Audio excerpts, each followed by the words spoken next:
Noel's a sharp young dude, hungry to be the strongest seeker on the planet, but he's been dealt the weakest hand, a talker class, which is practically useless. In this world, abysses open up straight to hell's front door, and on this messed up day, the matchmaking system glitched out. The next thing, Noel's village is under siege by level 12 demons. The only one in the village who can put up a fight is his grandpa, a real og. He grabs his axe and tells Noel to stay put while he fends off the demons until backup arrives. But Noel knows the truth, there ain't no cavalry coming to save them from this mess, and fighting off all those demons solo is basically suicide. He doubts his grandpa's got it in him, but the old man promises he's got it handled. He's taken down a level 13 demon before, and people didn't call him Overdeath for nothing. Grandpa heads out and puts up a good fight, taking down a bunch of demons. But in the end, he gets worked so bad that his legs might as well be in another zip code. Noel rushes to him, and Grandpa apologizes for not being strong enough to live up to his promise. He explains he didn't have a choice, it was either fight or let the village burn. That's the fate every seeker's got to face, living a life dedicated to combat.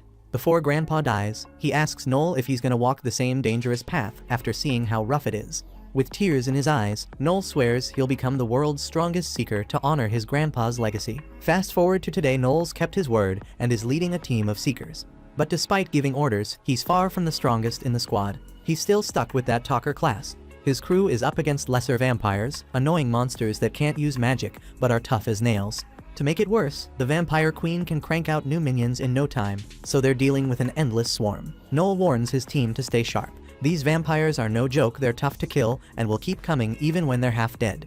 Each one needs a double tap to stay down. As they push deeper into the dungeon, Walter asks Noel if they can skip the vampires and head straight for the queen to wrap up the mission faster. Noel shuts that down quick, telling him it's a dumb plan. They get surrounded by the vampires while trying to take on the queen, and that'd be the end of them. This mission is already a crazy tough one for a C-rank squad like theirs, so if they go charging ahead without thinking, it's a wrap for them. Walter gets the point, but he's being slick with it, saying he's only listening to Noel cause he's the oh-so-important talker of the group. The thing is, as a talker, Noel can hype up the team with some buff words, but his own power is trash compared to the rest, and that eats at him. Noel's ready to turn around and roast Walter's ego into the ground. But before he can even get a word out, he spots a lesser vampire chilling on the ceiling, clearly scheming something. Noel calls out to the squad to take cover, but right then, the vampire drops a toxic cloud, and Noel's stuck right in the middle of it. Lloyd sees him in trouble and wants to run to help, but before they can make a move, the vampire attacks, knocking Tanya down hard. Walter and Lloyd try to handle the demon, but without Noel's buffs, they're way weaker. Walter's practically begging Noel to snap out of it and give them some orders. Hearing that, Noel flashes back to the day his grandpa died, and he swears right then that he won't let anyone else fall on his watch. He pulls out his gun and fires off some shots at the demon while chugging a health potion to counter the poison. He may not have his grandpa's raw power, but that doesn't mean he's useless. It's time to prove just how clutch a talker can be. Noel kicks in his talker tactician skill, boosting his squad's abilities by 25% whenever he gives them orders. Then, he hits them with his battle voice skill, cranking up their stamina and mana. With Noel's buffs, the crew starts holding their own, but Tanya spots 3 more demons above, and she's losing it. Noel calms her down with one of his skills, and if everything goes right, Noel figures they'll take these monsters down in 74 seconds. He tells the squad to leave the lesser vampires to him and focus on the queen, prepping their strongest moves. As the lesser vampires rush him, Noel uses his speech technique to yell and freeze them in place. With them stuck, he fires off an ice bullet from his magic gun, trapping them in a block of ice. But not everything goes smoothly. One of the vampires dodges the shot. Noel's got 1 bullet left in the chamber, and he could freeze that last lesser vampire to save his own skin, but instead, he decides to fire it at the queen, creating a distraction and giving his crew the chance they need. Lloyd and Walter jump on the opening and hit the queen with their ultimate moves, taking her down for good.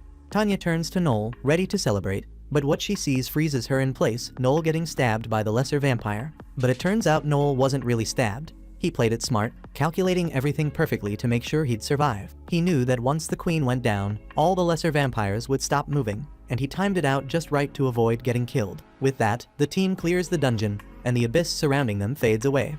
The squad rushes over to check on him, and while they know Noel's always got a plan, they still give him grief for risking his life like that. Noel can't help but think back to the day he found out he was a talker, crying his heart out because he wanted to be a warrior like his grandpa. But his grandpa told him not to sweat it regardless of his class. He believed Noel had what it took to become the world's strongest seeker. He saw something special in him, a talent that could outshine anyone. Since that day, Noel never let his support class hold him back. He's been dead set on becoming the strongest seeker, even if he's just a talker. Now that the mission's wrapped up, the team heads back to Atria, the capital of the Velnant Empire, to report their success.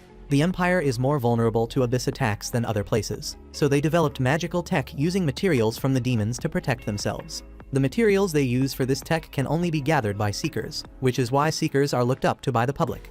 Noel became an official Seeker at 15 and moved to the capital, knowing he couldn't go it alone. He put together a solid team: Walter, the warrior, Tanya, the healer, and Lloyd, the swordsman. He'd like to have a scout on the squad too, but overall, they're balanced. Walter notices Noel's been unusually quiet and asks him if something's wrong. The crew got a reward of 5 million Phil for wrapping up the mission, so Walter asks Noel if he's mad that they didn't try to get more money. Then Walter goes on, telling Noel a Seeker shouldn't be stressing about money so much, and his grandpa probably would have said the same thing. But actually, Noel's grandpa taught him the exact opposite. Whatever you're doing, you better be getting paid top dollar, because you ain't risking your life to go home broke. So Noel wanted a bigger cut for sure, and he really couldn't care less about what Walter thinks, but he's letting it slide this time. Tanya tells Walter to quit messing with Noel, but Walter keeps at it, saying Noel should respect him more since he's 2 years older. Noel fires back, saying age don't mean a thing among Seekers, respect only comes from strength. Now, Noel's starting to wonder if Walter's even worth respecting at all. Walter loses it, shouting that Noel's the one who's useless, always giving orders from the back while everyone else is out there risking their lives on the front line. Noel thought he had a good thing going with the team, but now he's realizing they see him as dead weight, no matter what he does for them. But before dealing with all that, he throws one last insult at Walter, ready to square up. Right before the fight kicks off, Lloyd steps in and separates them. Lloyd changes the subject, suggesting they call it a day and start splitting up the rewards. A little while later, they're all sitting by the fountain, and Tanya's complaining about how little she got after such a tough mission. Lloyd explains that after the cost of equipment and taxes, there was only 1 million Phil left, so each member gets just 250,000. He agrees it's frustrating that their funds are growing so slowly, but he's sure they'll make more cash the next time they land a big job. Noel isn't so sure, pointing out that they rarely get big missions because clans snatch up all the high-profile abysses, and even when they do, there's a big risk of paying penalties if they fail to clear it. So he says it's not really a sustainable way to work. Then Noel asks Lloyd how much money the teams got in their joint account. Lloyd says they've got 12.8 million saved up, so Noel suggests they invest it and start their own clan. Everybody's shook when Noel drops that suggestion. Lloyd tries to break it down, saying they can't pull it off, mainly because they'd need to drop 20 million just to set it up, and they don't have that kind of cash. But Noel's unfazed. He's ready to toss in 7.2 million of his own money to cover the gap. He gets that it's a big move, but he's confident they'll make way more in the long run since they won't be stuck picking up scraps anymore. Lloyd then brings up another issue: they'd need a base of operations in the capital, and rent prices are crazy right now. But Noel's already ahead of him. He found a cheap spot for them to rent. Then Tanya jumps in, saying they're all still C-rank rookies, so they can't possibly handle running a clan yet. But Noel isn't buying that excuse. If they don't take the leap now, they'll never be ready to run one. Noel's been doing his homework, learning everything about how to run a clan, so he knows what steps they gotta take. The only thing he's missing is experience, and the only way to get that is by starting a clan. It's gonna be tough, but there ain't no other way. Noel's making sense, but even with all that, Lloyd's still worried. He doesn't think they'll be given any solid jobs because they haven't proven themselves trustworthy yet. That's where Lloyd's wrong. Noel's sure they'll land a bunch of good jobs, and it's got nothing to do with being trustworthy. They're gonna get jobs because they're hot.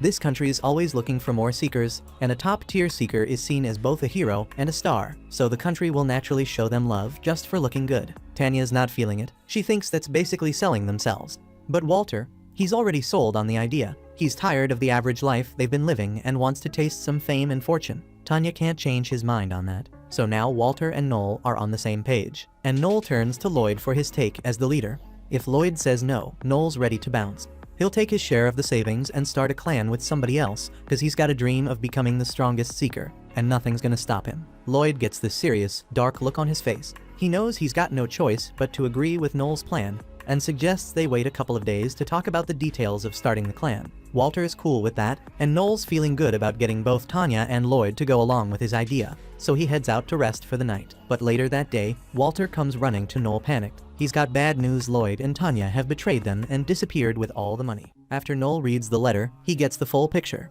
Turns out, Lloyd threw all his money into NFTs a couple of years ago, and now he's neck deep in debt. To dig himself out, he swiped the party's funds, tried to cover his tracks, and skipped town before anyone caught on. Noel can't help but laugh. Lloyd was always fronting like he was some honorable, chivalrous dude. But business is business, and Noel needs answers. He asks Walter when and where he got his hands on this letter. Walter says he caught wind of a sweet job last night, so he swung by Lloyd's room first thing in the morning to give him the heads up. but by the time he got there, Lloyd had already cleared out. That's when the innkeeper passed him the letter. According to the innkeeper, Lloyd and Tanya took off around 8 p.m. the night before, right before the city gates shut. Normally, neither Noel nor Walter would have known any of this until the afternoon. Lloyd was clearly trying to buy time for his getaway. It's 9:30 am now, so even though they found out quicker than expected, it's already been half a day. By now, Lloyd and Tanya must have put some serious distance between them and the city. But the gate records should have a clue about which way they went. They most likely left on foot, so Noel and Walter figure they can still catch up if they grab a horse. Walter's ready to bolt, but Noel pulls him back, reminding him this isn't as simple as just chasing them down and snatching the money back. Lloyd and Tanya straight up abandon their crew, and that's betrayal, no two ways about it. If they catch up and face off, it could get bloody, and even if they take them down, the money's long gone. But Noel's not letting them off the hook without paying for what they did. He drags Walter to the local tavern, though Walter's clueless about why they're there. Noel doesn't feel like breaking it down for him, figuring Walter's too thick to get the plan anyway, so he just tells him to follow his lead. Once inside, Noel grabs everyone's attention fast. He tells the crowd that 2 of his crew ran off with the party's money and ditched the capital. He's putting up 2 million fills to anyone who brings them back alive. Walter's flipping out, asking why Noel aired their dirty laundry to the whole tavern. But Noel's got his reasons. He's looking for a specific person and doesn't want to waste time hunting them down. The first crew to jump on the job is the Lightning Bite crew, so Noel hands their leader everything he knows about Lloyd and Tanya's escape. Not long after, several more crews sign up to take the mission, but Noel still hasn't tracked down the person he's been searching for. Out of nowhere, this sketchy old man comes up to him about the job offer. Something about this guy tells Noel he's got the info he's been waiting on. They step outside to talk, and the man spills that he saw a couple leaving town yesterday who fit Noel's description perfectly. He even knows where they're headed. The catch is, the man's crew isn't strong enough to take down Lloyd and Tanya on their own. Noel offers to join forces, but says he's only paying the man 1 million for his trouble, not the full 2 million. The old man tries to haggle, but Noel knows the guy's too broke to say no to that million. Eventually, the man gives in and agrees to the deal. Noel tells him to gather his crew and meet him at the south gate. Then, he tells Walter to wait for him there too, because he's got some business to take care of first. A little later, Noel wraps up what he needs to do and heads to the gate, where everyone's waiting. Walter pulls him aside, there's something he's gotta know. Walter asks if Noel's really okay with fighting Lloyd and Tanya, but Noel doesn't bat an eye. He's ready to take them out without a second thought. Walter's shocked that Noel feels nothing after all the time they spent working together. But Noel already had backup plans to take them down from the day they met, in case they ever crossed him. He even has one for Walter if it comes to that, which means Noel never trusted them from the start. He warns Walter he might want to start being a little less trusting himself. Later that day, in some far-off village, Lloyd and Tanya are on the move. Lloyd tells her they should be in the clear for now, and they can finally relax tonight. He's convinced Noel wouldn't bother coming after them, especially since the money's already gone. But Lloyd seriously underestimated how far Noel's pettiness goes, because Noel and a full squad show up right behind them. Lloyd reaches for his sword, ready to fight, but Noel uses his ability to stop him in his tracks. Both he and Tanya freeze in place, totally stunned. With nowhere left to run, Walter starts yelling at Lloyd for betraying the crew. Noel says he's got a question for Lloyd. He knows the party's savings are long gone, but the cash they got from the vampire hunt should still be around. Lloyd denies it, swearing he used up that money too. So Noel asks Lloyd if he blew the money on another busted NFT scheme, but Lloyd fesses up that he used it to pay off his debts. The way Lloyd responds tells Noel everything he needs to know. Lloyd's just an old gambler at heart. Noel figures Lloyd must have gotten in deep with some nasty debt collectors, but he wants to hear Lloyd admit it.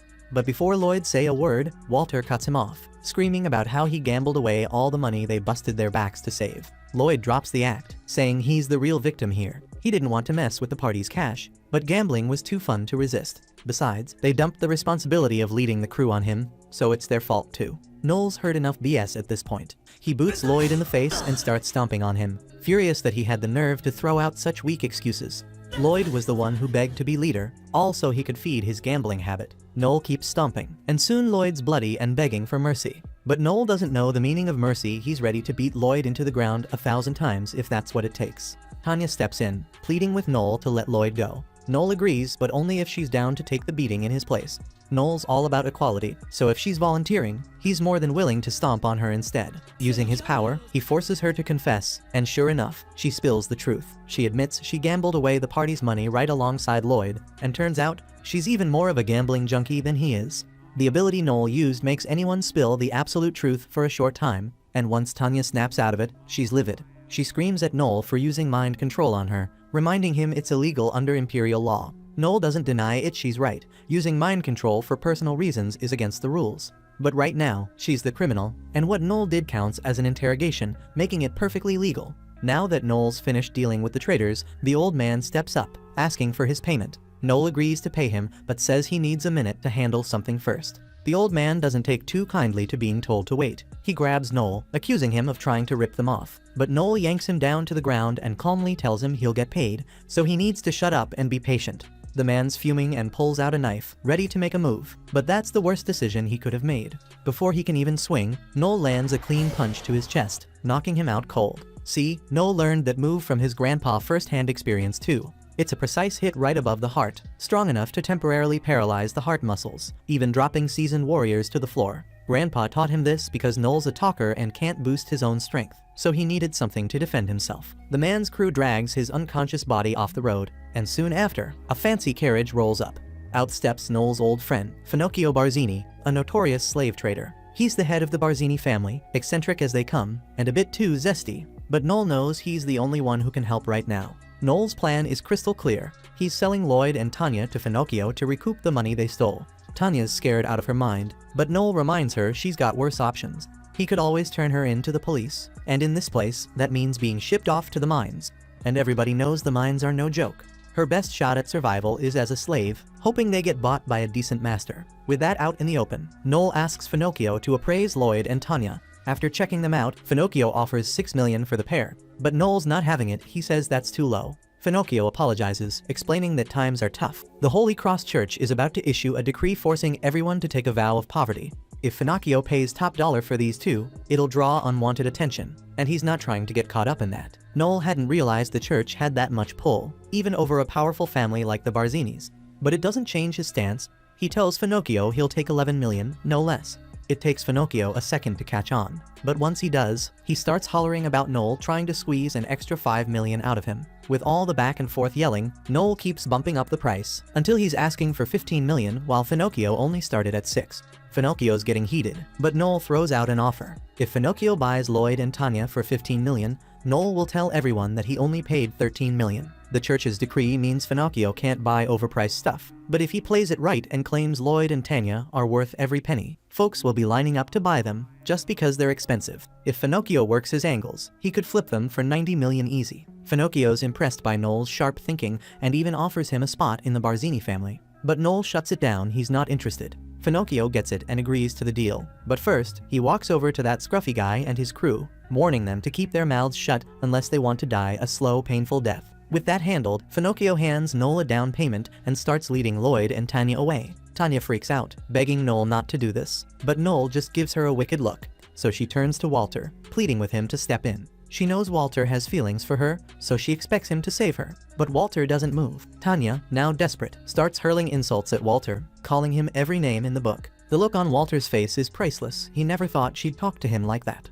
Once the deal's sealed, Noel gives the scruffy guy his million and turns to leave with Walter. After all this, Walter's left questioning his whole life. He's seriously thinking about quitting the seeker life altogether. Noel tries to reassure him, telling him it wasn't his fault. In this line of work, you meet all kinds of people, and some are bound to stab you in the back. Noel admits Walter's not the sharpest and maybe a bit soft mentally, but he's a natural warrior. He wants Walter to stay and help rebuild their party. But Walter's had enough. After what went down, he can't live the seeker life anymore. Noel understands and respects his decision. As Walter walks out of the city, Noel wishes him luck and says goodbye. But for Noel, his dream isn't dead. Even though his party's fallen apart, he refuses to let it break him. He's determined to rebuild the Blue Beyond and make it stronger party. So this is how it plays out. Noel's out there scouting for new members, but Wolf, the leader of Lightning Bite, steps up and tells him nobody's gonna join. Wolf figures all the pros already have their squads locked down. He offers Noel a spot with his crew, Lightning Bite, which is stacked with talent. So Noel agrees to join them under the condition, if I call the shots.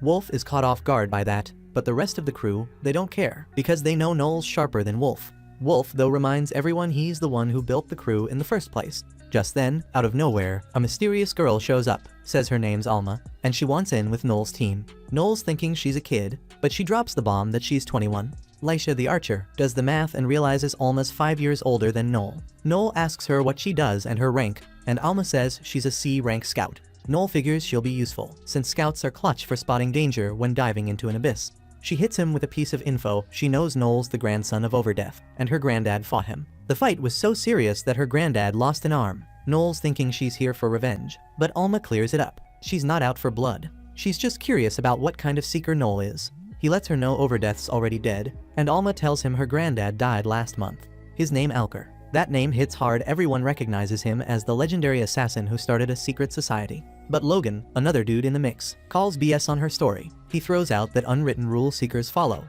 Gotta hit the right bar that matches your rank. Logan thinks she's a rookie and threatens to beat her down. She flips it back on Noel, asking how seeker ranks work, and he breaks it down for her. It's based on job rank and skills. Alma figures she can shut Logan up by taking him down and calls him a monkey to his face. Logan loses it and swings at her, but Alma drops him fast, knocks him out cold, no sweat. Noel and the whole crew are impressed, so Noel hires her on the spot, but all Alma's thinking about is food. She says she's starving. Next, she's chowing down on a fried bun, saying it's the best thing she's had in a minute, talking about how there's no good food up in the mountains. That's when Noel starts piecing things together. She really is Alker's granddaughter. He admits he didn't buy it at first, but Alma tells him she could tell right off he's Overdeath's grandson, because he's got that look like he's ready to do whatever it takes to win. We find out that Alker warned her never to go up against Overdeath, because there's no way to beat him in a fair fight. She also says Noel's eyes bring back Alker's words in her mind. She reveals she's been training to be an assassin, and says she's already met all the requirements. So, Noel asks her why she hasn't joined the Society of Assassins yet. In a flashback, Alma's taking the assassin exam, but she's irritated because her examiner looks weak. He goes after her, but she knocks him down, threatening to kill him because Alker told her only the strong should survive. He starts begging for his life, saying that rule's outdated, but she doesn't care and tries to finish him off. Then a man named Simon steps in, telling her he's the new head of the society, and that what she's doing goes against their rules. Back in the present, Alma explains they didn't let her in. They recognized her skills, but said she wasn't a good fit since they're changing things up. They don't need assassins who stick to the old ways. She mentions that they're planning to work for the crown now, focusing more on espionage than contract killings. That's when Noel realizes she's just handed him sensitive info, and he worries they might kill him to keep him quiet. But she reassures him, saying not to stress if it comes to that. She's got his back. A bit later, they're walking through the woods, and Noel starts telling Alma about his class. He explains he's got buffs that can change the outcome of a fight, but if he uses them at the wrong time, his whole team could get wiped out.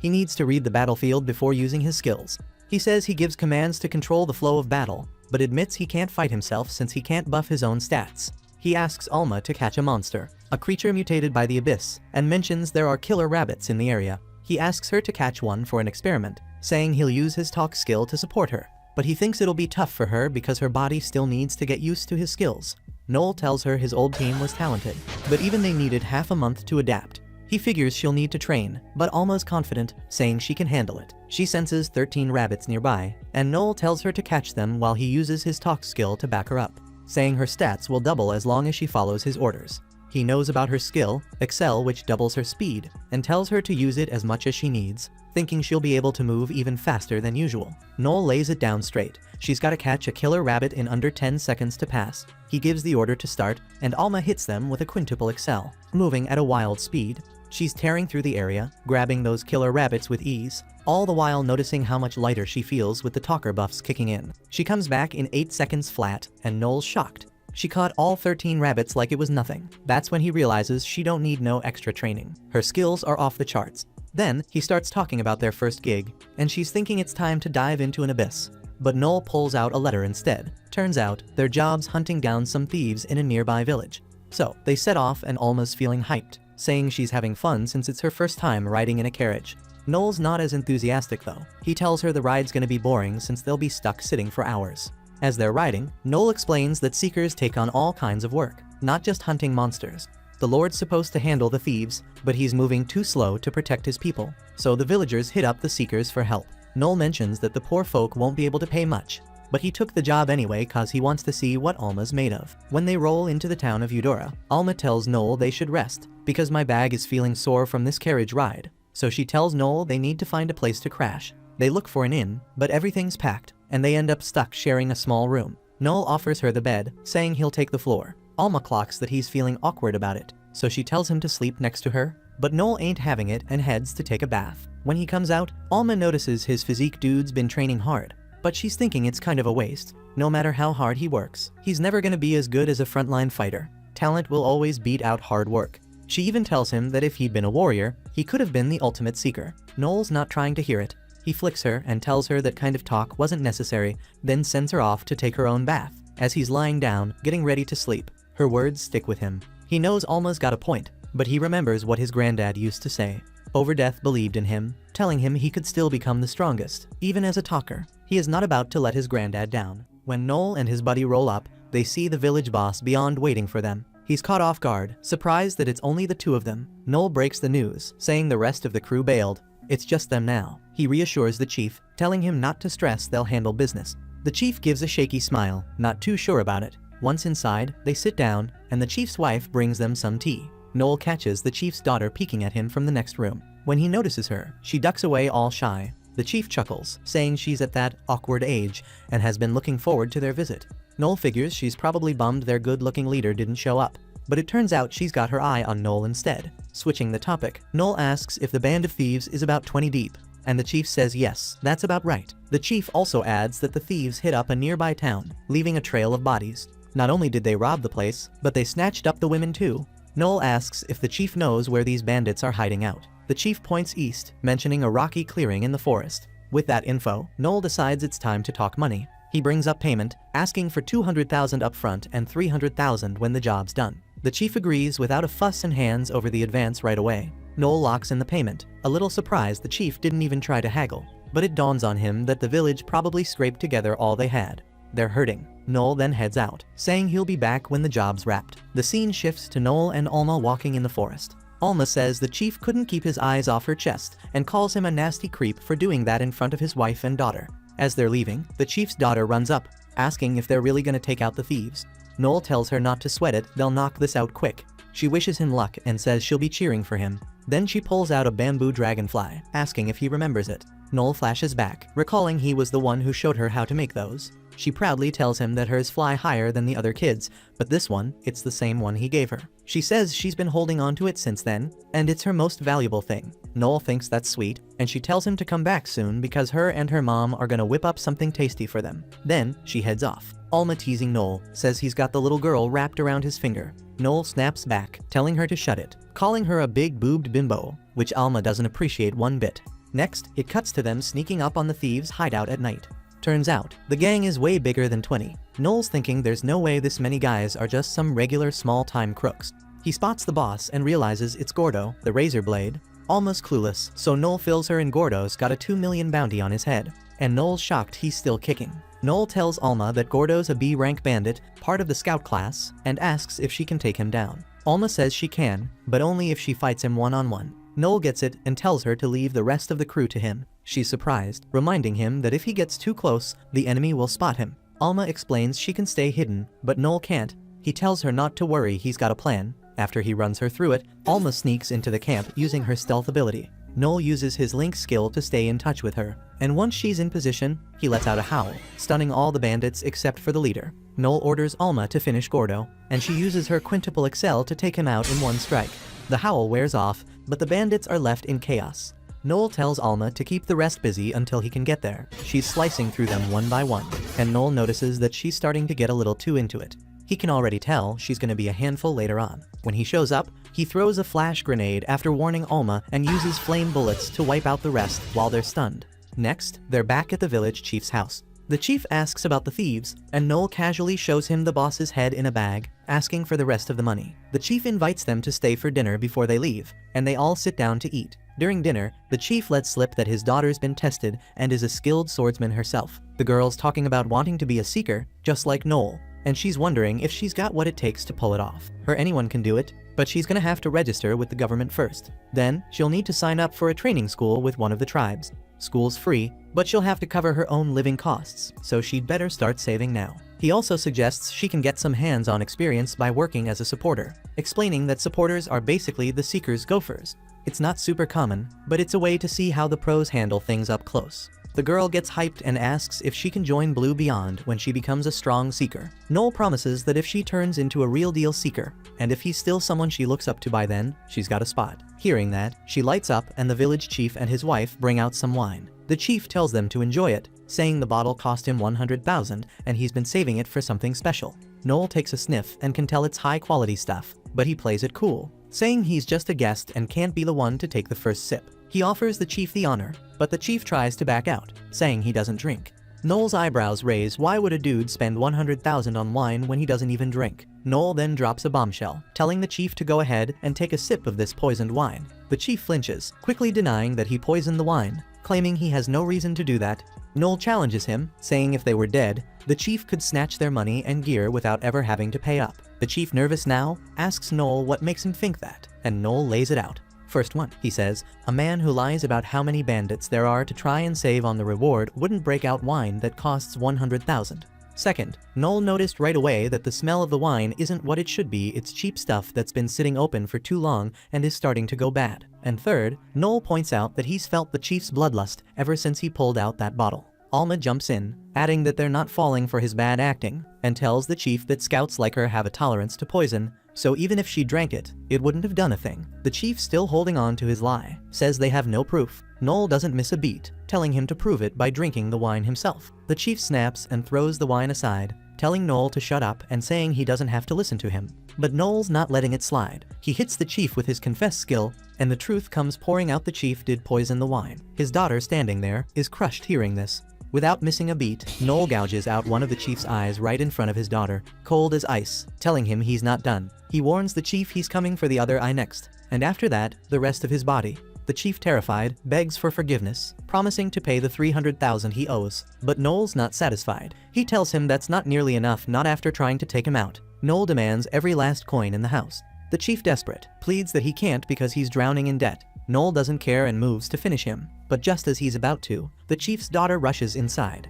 The chief blurts out that he's borrowed from the Gambino family, the mafia, and if he misses his payment, they'll kill him. Noel shrugs it off like it's not his problem and goes to strike, but the daughter comes back with all the coins they have in the house, totaling 820,000. She begs Noel to spare her father. The chief yells at her not to give Noel the money, warning her that the Gambinos will kill them both, but she ignores him, handing the coins over to Noel, who takes them and walks out. As he leaves, the daughter yells that she hates seekers. Out in the forest, Alma checks on Noel, asking if he's alright. He brushes it off, saying he's fine. Alma presses, saying he must feel something after crushing the heart of a girl who looked up to him like that.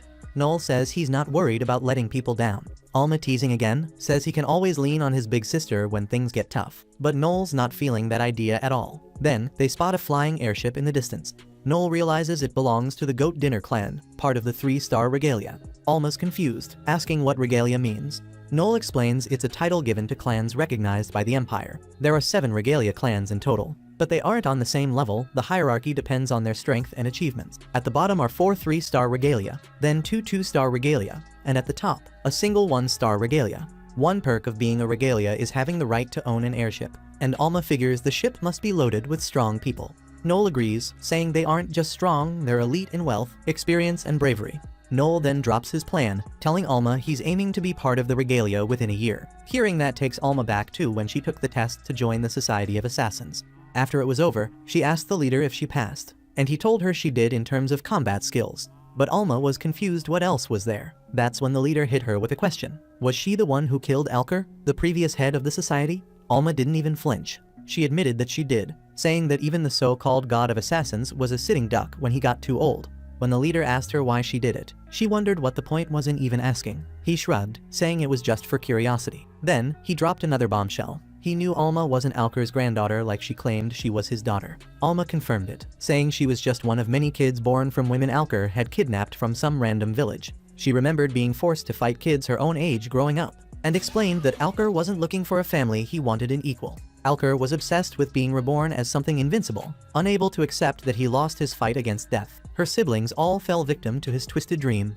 but Alma was the only one who survived, becoming his greatest success.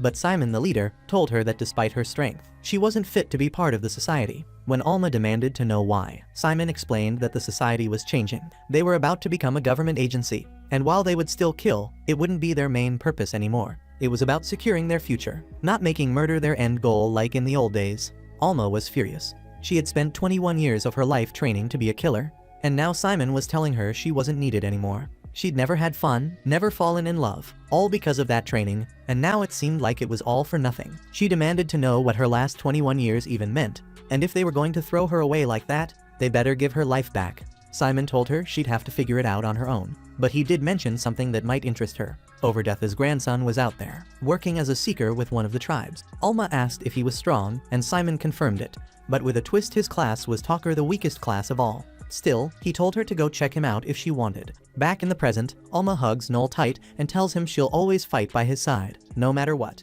The scene jumps to this guy knocking out a security guard. He uses his powers to shape-shift into the guard, then heads over to the guard's post. He leans over to the other guard on duty, asking if the death row inmate's in that cell. The guard says he's in there, but mentions the guy's quiet. Real calm, doesn't even let folks know he's around. Turns out, this prisoner's the same killer who had folks shaking in their boots. His name is Hugo Capelia, the puppeteer. Meanwhile, it cuts to Noel out early in the morning, running with some weight. He explains how it's his daily drill, doing 2 laps around the castle walls, no matter how tired he is. As he runs, he remembers the grueling training from his granddad, the day he told Noel he was going to be a seeker. That day, the kind, soft-spoken granddad he'd known was gone. It was hell from then on, every single day. Noel learned that, since seekers can't buff themselves up with power, his body was his only weapon, so he trained with everything he had. After pushing himself to the limit, Noel's taking a shower, thinking about what Alma once told him about his well-maintained physique. She'd mentioned it wouldn't do him any good since he's a talker, not someone who'd ever be in the front line. Once he's out of the shower, Alma drops by his room. She spots his setup and says she figured he'd have a nice space. Noel asks about her room, wondering if she's settled in. She replies it's not much, but it'll do. He reminds her this isn't the time they agreed on. She's early. She teases him, asking if he's not happy to see his big sister early, and playfully wonders if she can touch him. Without waiting for him to answer, she starts touching him, even climbs on top of him on the bed. Noel tries to fend her off, but she keeps going, even trying to kiss him, saying he's cute. Just in time, he headbutts her, stopping her right there. Later, they're walking through town, and Alma teases Noel about headbutting a girl. He straight up says he had every right after all. She tried to come at him like that. Alma jokes that it's his fault for being too cute. As they're strolling along, she spots a couple holding hands and grabs Noel's hand, saying they're on a date and asking where he's planning to take her today. First stop, they hit the Appraisers Guild. Noel breaks it down. This is where folks get their class evaluated and can even rank up. He explains that Appraiser is a special class. Only gnomes have it, and they can't rank up. According to him, gnomes are quirky little folks, almost obsessed with studying classes like it's their whole purpose. They spot a gnome helping a seeker rank up, and Noel asks Alma if she's going to go for hers since she's got the brand that shows she's ready. Turns out, when someone's set to rank up, a mark shows up on their body, usually on the back of the hand or chest. Alma teases Noel, saying it'd be cute if he had his mark on his behind, and he snaps back, telling her to knock it off. Then he asks if she's planning to go the assassin route. She says she hasn't figured it out yet and asks his advice. He's got nothing concrete to say but mentions that an assassin could be handy for them, though they'd have to think about skills overlapping with any new folks they bring in. Alma's surprised to hear him talk about more recruits, and he confirms that he's definitely bringing at least one more person on board. They're not diving into the abyss alone. He tells Alma to hold off on ranking up for now and that today they'll just check out her options. After the guild, Alma's munching on some buns and asks where they're headed next. Noel says they should drop by the smithy he uses since as seekers, they have to keep their weapons in shape. At the smithy, the dwarf working there pervs out as soon as he notices the giant watermelon of Alma. Their last stop is a skill bookstore, and Noel explains that it's a place specializing in skill guides. He asks the shop owner for some good skills for a C-rank scout, and she gets him what he's looking for. As he's about to leave, Alma stops him, asking if he's not going to browse. He lets her know skill guides are sorted by class, so he's got to hit up another shop to find his.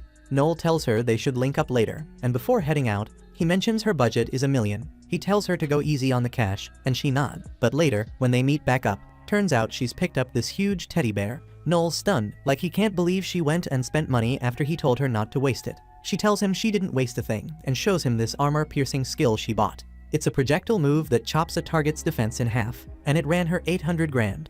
Then she laughs, saying she used the last 200k to buy herself this teddy. Says it's her new body pillow, a stand-in for Noel. She asks him if he picked up anything himself, and he says what he wanted was way out of his range. Turns out he wanted this exorcism skill that can take out undead in a snap, but it costs 30 million.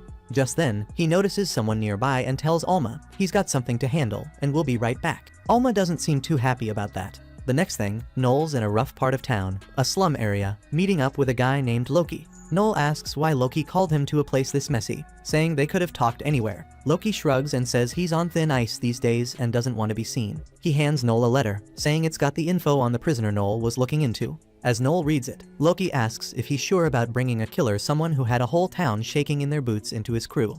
But Noel's convinced Hugo got framed, which is why he's set on finding out the truth and proving the guy's innocent. Loki thinks Noel's off his rocker first. He's selling off his crew as slaves, and now he's trying to break a death row inmate free to add him to the team. Loki even jokes that Noel might be missing a few screws, but Noel just takes it as a compliment. He thanks Loki for the help, adding he wouldn't expect anything less from Faceless, the best informant in the capital. Loki's not moved by the flattery, telling Noel it won't help him, and shifts into different forms right there, explaining that he's an imitator, a class that can copy other people's looks. Loki mentions he can break into any facility he wants, and Noel points out that imitator is a class even appraisers can't fully wrap their heads around. He's not even sure if the face he's seeing right now is Loki's real one. Noel hands over the pay for the info. Before Loki leaves, he throws some bonus intel as a regular customer. Says there's this bad drug making rounds, giving people an unbeatable high, but it's got a nasty side effect. It makes folks super aggressive. That's got stabbings up all over the place. Noel figures some fool must be peddling that junk, thinking the Barzini won't come down on them. But Loki reveals the supplier is actually a subfamily of the Barzini. That makes Noel think about how this turf belongs to the Gambino family, under Albert Gambino's control right now. Loki adds that Albert's a real maniac, and meanwhile, we see Alma stewing, mad that Noel still hasn't come back. She's stress-eating, grumbling about how Noel just doesn't understand women. Lisha spots Alma there, and then we cut back to Noel, walking through the slum. He recalls how the Gambino family's old boss is dead now, with his son running things. Looking around their turf, he thinks it's a shame. Since the old boss was a stand-up guy, even Barzini had respect for him. He knows the old man would never have allowed a drug that dangerous to spread. As he's walking, Noel spots this beggar with unique features, figuring the guy's an immigrant. He feels sorry for him, thinking the poor guy's destined to die on the street, far from his homeland. Feeling bad, he drops a coin as he walks by, but the beggar picks it up, tries to give it back, thinking Noel dropped it by accident. He even tells Noel that this isn't a safe spot for a girl like him, which ticks Noel off. Noel turns around and lets him know he's a man, not some girl. The beggar apologizes, and Noel says he doesn't want the coin back since it's been touched by his dirty hands. Noel tries to walk off, but the beggar chases after him. Noel kicks him down, warning him to keep his hands off. He tells the guy to know his place. Seeing Noel talk down to him, the beggar's reminded of someone else who treated him the same way, and it stirs up his anger. He says he's not into fighting, but he knows he has to stand up for himself, so he takes a fighting stance. When Noel sees how he's standing, he realizes this guy isn't just some beginner. The guy tells Noel he should apologize, but when Noel refuses, he comes at him. Noel dodges the hit, feeling a surge of anger from the attack. Then they start exchanging blows, with Noel clearly overpowering him. The guy notices some serious moves, and says, "Are you a ninja or something?" Noel shakes his head and explains that ninjas are a scout class from an island nation to the east, and he figures this guy must be from that place. Noel then reveals he's a talker, and the guy looks surprised to hear that. But since Noel is tough, he still decides to unleash his aura and says he's going to use his skills now. Noel thinks he might have hit the jackpot with him, so he takes a serious stance to test his abilities. Just as they're about to clash, a goofy-looking dude who's shorter than a dwarf shows up and asks Koga what he's doing when he told him to stay put. Meanwhile, Lisha realizes that Alma still hasn't decided on her class. Alma tells her about her 4 options: assassin, torturer, chaser, and bandit. She mentions she has a strong affinity for the assassin and chaser classes, and Lisha thinks it must be tough for her to decide if she wants to be on the front lines. Alma points out that her choice depends on her teammates too, and that's why they're putting it off for now. Lisha suggests that maybe Noel is out looking for new team members right now. Back in the slums, we see the short guy scolding Koga for his choices. He uses a ring on his hand to punish Koga. That's when Noel realizes Koga has made an oath of submission to this guy, and with that ring, the wearer can make someone obey him. Noel thinks about how using that item is illegal, but it's allowed if the person it's used on is a slave. Then the short guy asks Noel who he is, but he mistakenly thinks Noel is a girl, even though he's shorter than a baby pickle. This guy tries to get all creepy with Noel, but Noel just kicks him away. Then he pulls out his gun and asks where the guy's from. The guy says he's from Soldaland, but won't spill the beans on why he's here. Noel isn't having any of that and starts getting a bit threatening. The guy finally cracks and says he couldn't stay back home anymore because he was running an underground fighting ring for the Dalenbert family and got caught stealing from the Prophet. Noel puts 2 and 2 together and figures this guy came here looking for refuge, since the Gambino family is way bigger than the Dalenbert family, so they can't hunt him down here. Then Noel asks if Koga is his gladiator, and he finds out that he is. Noel realizes this dude plans to make Koga fight in the underground ring to snag some prize money. Noel thinks there shouldn't be any issues if he takes this guy out since he's running from the Dalenbert family, and they won't care if he ends up dead. Plus, he figures Koga will be his once this guy is out of the picture, so he fires his gun, but we don't see where the bullet goes. Meanwhile, Lisha tells Alma that Noel's recruitment poster is still up in the town square, and someone might have hit him up about it. She thinks it's kind of lame to bail in the middle of a date, but she gets that it's just how Noel rolls. Lisha then mentions that Noel might be trying to charm a new potential member right now, and Alma isn't bothered by that, but she thinks she's good enough to be the only one Noel will ever need, and if anyone else shows up, she'll take them out. Then, Noel gives him a warning shot, letting him off this time, but he's got 10 seconds to get out of here, or Noel's aim won't be off on the next round. The guy jumps up, scared out of his mind, and kicks Koga to get him moving too. Now, Noel would have respected Koga's strength, but the fact Koga hasn't taken out that little old man to break free shows he doesn't have the guts Noel's looking for in a teammate. A little later, Noel heads back to the cafe, and Lisha's there to greet him. He looks at her, figuring he didn't invite her here, so he says he's not covering her bill. Alma, ticked off, snaps back, saying Lisha's just here to keep her company since Noel left her hanging for ages. Noel gives in and agrees to cover them both this time. He sits down, and Lisha asks if he's had any luck finding solid teammates. She figures he's been out recruiting since he took forever to show up, but even though he was hoping to bring someone on board, he didn't find anyone who fit his standards. Right now, he's got something else to check out, so he asks if Lisha knows anything about this drug that's been going around. She's heard rumors but doesn't know much. Noel fills her in that it's got some intense rage side effects and is spreading unchecked, so he warns her to stay alert if she crosses paths with it. Lisha thanks him, surprised he's even giving her a heads up since he's not usually the type to show concern. Noel brushes it off, saying he's just passing info along because he gets along with her crew, so she thanks him again and heads out, saying she needs to get back to her party. Before she goes, she invites Alma to tag along with her to this sweet shop she knows not as a teammate, but as a friend.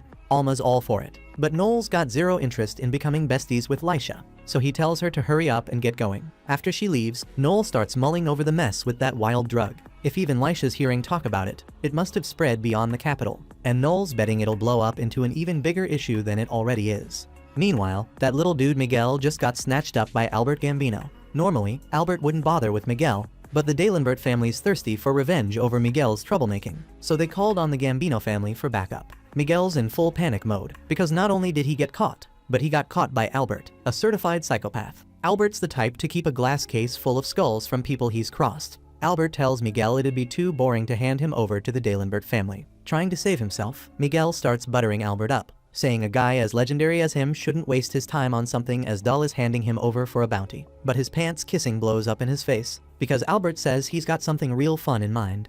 And to him, fun means skinning Miguel alive and turning him into a doll. Miguel freaks, asking if Albert's kidding, but Albert's stone cold serious about it and plans on doing the same to Miguel's slave Koga. Koga hears all this about getting skinned alive, but he couldn't care less.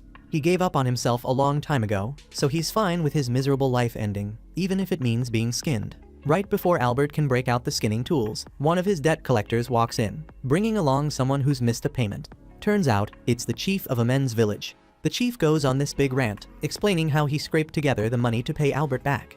But this ruthless seeker named Noel came out of nowhere and stole every last coin. He even says Noel went as far as calling Albert Gambino Edward Scissorhands, which sets Albert off. Albert's livid about the disrespect and swears he'll make Noel pay for it. But he decides to give the chief more time to pay him back since he was honest about what happened. Still, that doesn't mean he's getting off easy for missing the payment.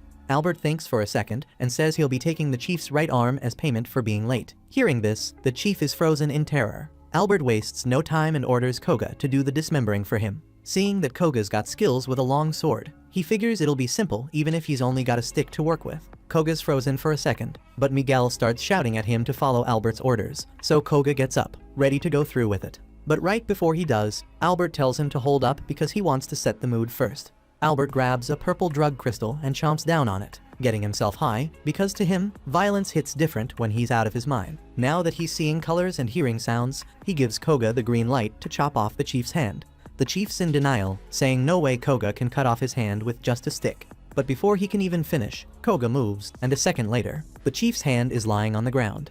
The chief's howling in pain, and Albert's absolutely thrilled by it. Miguel tries to work this to his advantage and offers to hand Koga over to Albert, hoping to get on his good side. And it seems to work because Albert accepts and takes Koga as his own. Now that Koga officially belongs to Albert, he's taken to another room to change out of his rags, and this is where we get a glimpse of his tragic backstory. Koga's dad was a wealthy businessman, and his mom was known as one of the most beautiful women around. They seemed to have it all, a happy life, blessed beyond measure. But then one day, out of nowhere, Koga's dad got jumped and knocked out cold, while his mom was dragged away and suffered horrors nobody should ever go through. By the time Koga's dad came to, he rushed to save her, but the damage was already done. 9 months later, Koga was born, and while his mom did her best to take care of him, Koga's dad couldn't look at him without bitterness. The resentment ran so deep that when Koga's mom saw the hatred in his eyes, she couldn't handle it anymore. That night, she drove a sword through her own neck. Years went by, and Koga's father became a full-blown drunk after losing his wife. But Koga still craved some kind of love from him, so he tried hard to be useful, thinking maybe he'd finally earn his dad's approval. But just laying eyes on Koga would often push his father into a rage, and the rest of the people around the estate only wished Koga had died with his mother, so they wouldn't have to see him around.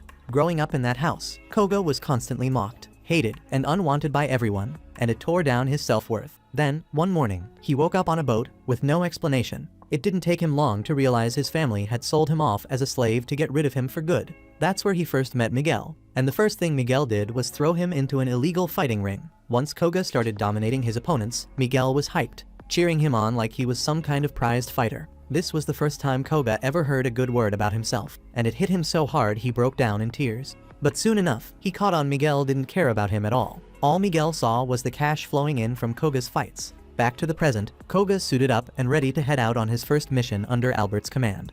Meanwhile, later that night, Noel makes his way to an abandoned church to meet with Loki, who said he's got important info to share. Noel has been decent to Loki, so Loki gives him a heads up the Gambino family's gunning for Noel now. Loki fills him in, explaining that the chief of the men's village lied to Albert, saying Noel disrespected him, and Albert bought the story. Now, Albert's sending an assassin to take Noel out. Noel thinks it's wild that Albert would order a hit based on such flimsy proof, but Albert's basically a madman. A normal person would never get his logic. Noel wonders how someone like Albert even ended up as the head of the Gambino family, and the answer is nepotism. The old head of the Gambino family only had one son, so even though Albert was already a mess, he inherited the position without ever earning it. Right then, Noel hears armor clanking against the ground. It means someone's coming, and it hits him that Loki must have sold him out to the Gambino family. Loki apologizes, saying he had no choice. If he didn't go along with this, the Gambino family would have taken him out. In the worst case, he figures he can just skip town, move to another country to get away from them. Noel nods, saying that might be a decent escape plan, but there's one big flaw: nothing's stopping Noel from shooting him right here and now. Noel's disappointed though, since he liked having Loki around. But surprisingly, Loki doesn't even try to run, totally accepting the idea that Noel might shoot him. Noel's thrown off by that, so he asks why Loki's giving up his life so easily. Loki explains that he's realized he didn't just betray Noel, he also betrayed his own pride as an informant, and he's got to pay for that.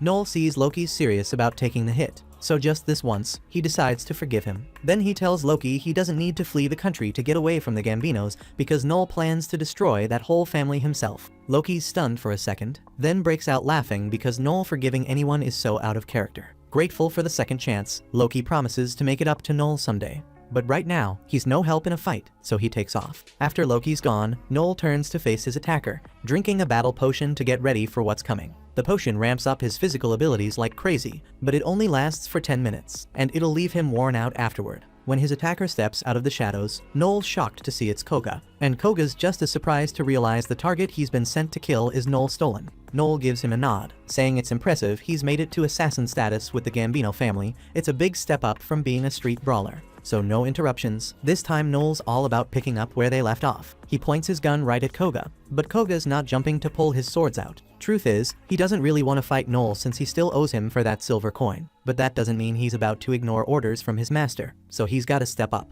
As a warrior with pride, Koga gives himself a proper intro, calling himself Koga, the slicing swordsman of the Wong clan, and throws down a challenge to Noel. Noel's thinking Koga's kinda dumb for revealing his gig like that, but he respects the pride, so he goes ahead and announces himself too. Then it's on. Noel fires off a shot at Koga, but Koga's quick, dodging it and appearing right in front of Noel. Just before Koga can slice him up, Noel uses a wire to escape. Now that Koga's not all weak and hungry, he's got way more speed and precision than he did the last time they fought. But Noel's got a game plan to take him down. He shoots a fire bullet at Koga. Koga dodges, but he still gets caught in the flames, so Noel's thinking he's done some real damage. But Koga comes out untouched, slicing the air to create a barrier that protects him from the heat. Then he leaps up to go face to face with Noel, forcing Noel into close combat. Noel tries to go for a low blow, aiming for Koga's nuts.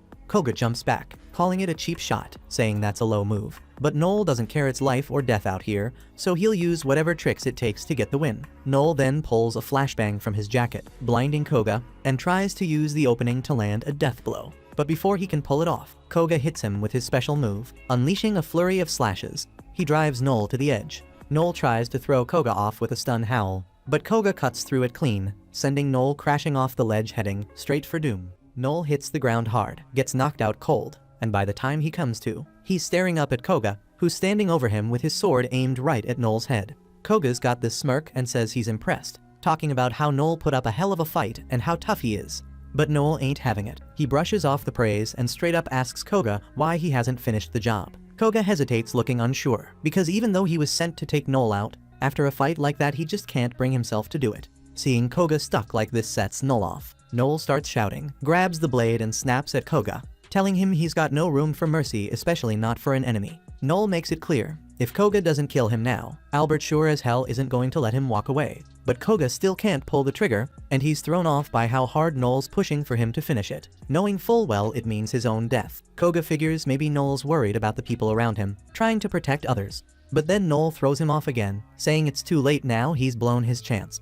Alma just showed up, and she's not letting anyone lay a finger on Noel's beautiful body. Turns out, before the fight kicked off, Noel used his link skill to hit Alma with a message about the situation. Now he's glad she's here, cause the battle potion he chugged just wore off, and he's completely wiped out. Alma doesn't need all the details to know what's up. Koga attacked Noel, and that's all she needs.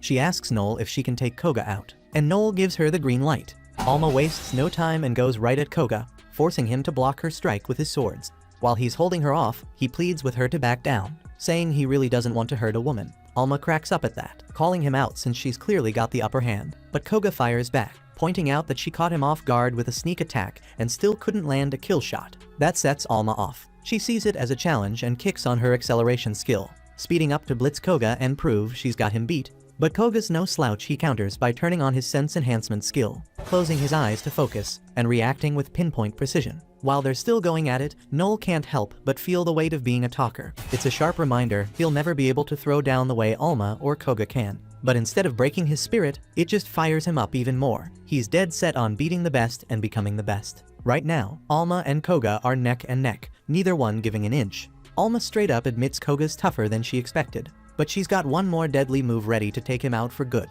Koga, not one to back down, decides it's time to stop holding back. He's all about fairness and gets ready to drop his killer slash to finish Alma in one strike. But before either of them can make their next move, Noel pops off a flare into the sky and tells Alma to fall back. Alma isn't feeling it at all, but Noel's not asking, he's ordering. She's pissed, but she listens and steps down. Then Noel turns to Koga and says he's gotta bounce too. That flare, it's about to have the military police swarming, and if the Empire catches on to Albert's plan, it's game over. Koga doesn't want to leave empty-handed, but Noel's got a point. Just as Koga's about to dip, Noel calls him back and says, I've got a message for Albert. The next day, Koga reports to Albert, admitting the hit on Noel didn't go as planned. Surprisingly, Albert's not flipping out. He's calm, almost too calm. He tosses Koga a box with Miguel's head in it, acting like it's just business as usual, and says he'll let it slide this time because he's in a good mood. But he warns Koga, mess up again, and it's over. Koga promises he'll get it done next time. Albert likes the sound of that and waves him off. But before Koga leaves, he remembers Noel's message.